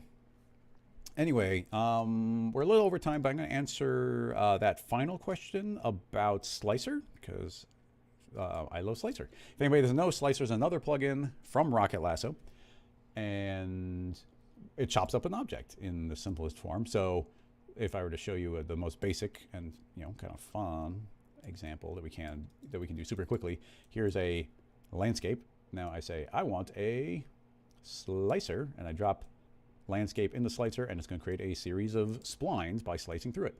There's a bunch of, just like Ricochet, we got a lot of controls in here. I'll say I want to auto scale this, so now it's perfectly matching the overall height. And I can increase the number of slices. Now we get a whole bunch of different slices. The specific question came in when it comes to colorizing it. And if we go under spline, I'm going to lock this because I have to deselect it because it's highlighted. If it's highlighted, we can't see it. So now we can go and say, right now the splines are closed and there's no segments. If we make this editable, it's one object. But I can say, actually, explode into each layer. So every single layer is its own object. So if I make this editable, you'll see that we get a series of splines, each layer exploded. But then I could say, now that they're exploded, I can say I can colorize each one of them. So we've got the options we have are, we've got a bunch, but one of the main ones is going to be random. And then you see that we're going to get completely random colors of the rainbow. And then we can do grayscale, but it's going to be random grayscale colors. And we can snap through here and you get a bunch of different random colors, but we don't have direct control over those. And then you do as input, which would take it, it would make it the color of the object. But this object is only one color, so it's probably just going to make them all white or this light gray. But the one that's going to give you the most control here is actually doing from matrix. Before we get to from matrix, though, let's go back into the main tab. And currently, it's based on the orientation of Z+, but let's turn on matrix mode. And if I click create matrix, it's actually, we do so much work on these plugins, it's ridiculous. So it doesn't look like anything changed, but we just took the current settings from the slicer, made a brand new matrix object, and then fed the matrix in properly with all the settings. So it didn't look any different, but what's happened now is, and let me pull this out of the hierarchy, you can see that there is a bunch of different matrix objects set up, and even inside the matrix, let me unlock. Inside the matrix, we set it to like the Rocket Lasso spline color, which is this teal. You can see that I've got a whole bunch of different matrix objects following through. So if I say, okay, matrix, I would like you to have a plane, actually, yeah, we'll just do a plane effector. I don't want to affect the position, but I do want to affect the color. So we should turn on color. Oh yeah, it's using the field color. So now I say I would like a step and turn on color in the step. Inside of step, go to color, set that to a gradient. And now I say I would like that to be, I don't know, let's even load one. Let's load preset. And we'll just grab the rainbow. So now you see we got a rainbow matrix. So now, because this slicer is based off these matrices, and just to show you, if I were to grab this matrix object and say move it up in the air, you see how they're all moving with it? And if I put in a random effector, those will all move. And it's now you see that the slices all move to like match where those matrices got moved to. But here they are, and it's just using these colors. So if I go back into the slicer, under, let's lock again, deselect so we can see it. I'm going to say I want the colorize to not be random and not be grayscale, but I want it to be from matrix. So now it's taking the exact color of the matrix that made that cut and then applying it here, and now we get a perfect controllable rainbow matrix passing through. I mean, you could have also probably put it into a fracture object and then controlled it via a fracture, but this way you can do it directly from the matrix. Ooh, Slicer's really fun. Looks like that colored the question. Let's see. Gotta go. Yeah. Yep, we are a little bit over in time, so we should wrap this up. Okay, yeah, that should wrap this up. Thank you so much, everybody. It was a good episode. We got some good technical, questions. Keep in mind, next week is a special episode. First guest of the season, Rick Barrett, joining. And then the week after, I'll be in Vegas. So there will be a live stream, just not Rocket Lasso Live. It'll be from the Maxon booth. So that should cover all of that. We already put the link to everything. Slack, I guess I could repost it. I shouldn't have closed the window. So let me put that in the window and in the chat. Here is the link to the community page. So head on over there. And in addition to that, you could always go to... You can go and get access to all the scene files I just made and saved. And I guess I should probably save this one as well. I'll do that in a second. Yeah, and I post all these scene files on Patreon if you're supporting at the engineer level. So in any case, that should wrap this one up. Thank you so much for all the excellent questions and all the new exploration. It was fun tackling things that we had never done before. So that should do it for me. And oh good, the monitor just turned off, which has been a problem. And now I'm not going to be able to stop the stream. Let's see. I was kind of worried about this. Oh, it woke back up. Okay, I'm going to stop the stream before I lose control of the monitor. So turn on the audio and click on roll credits. Bye-bye.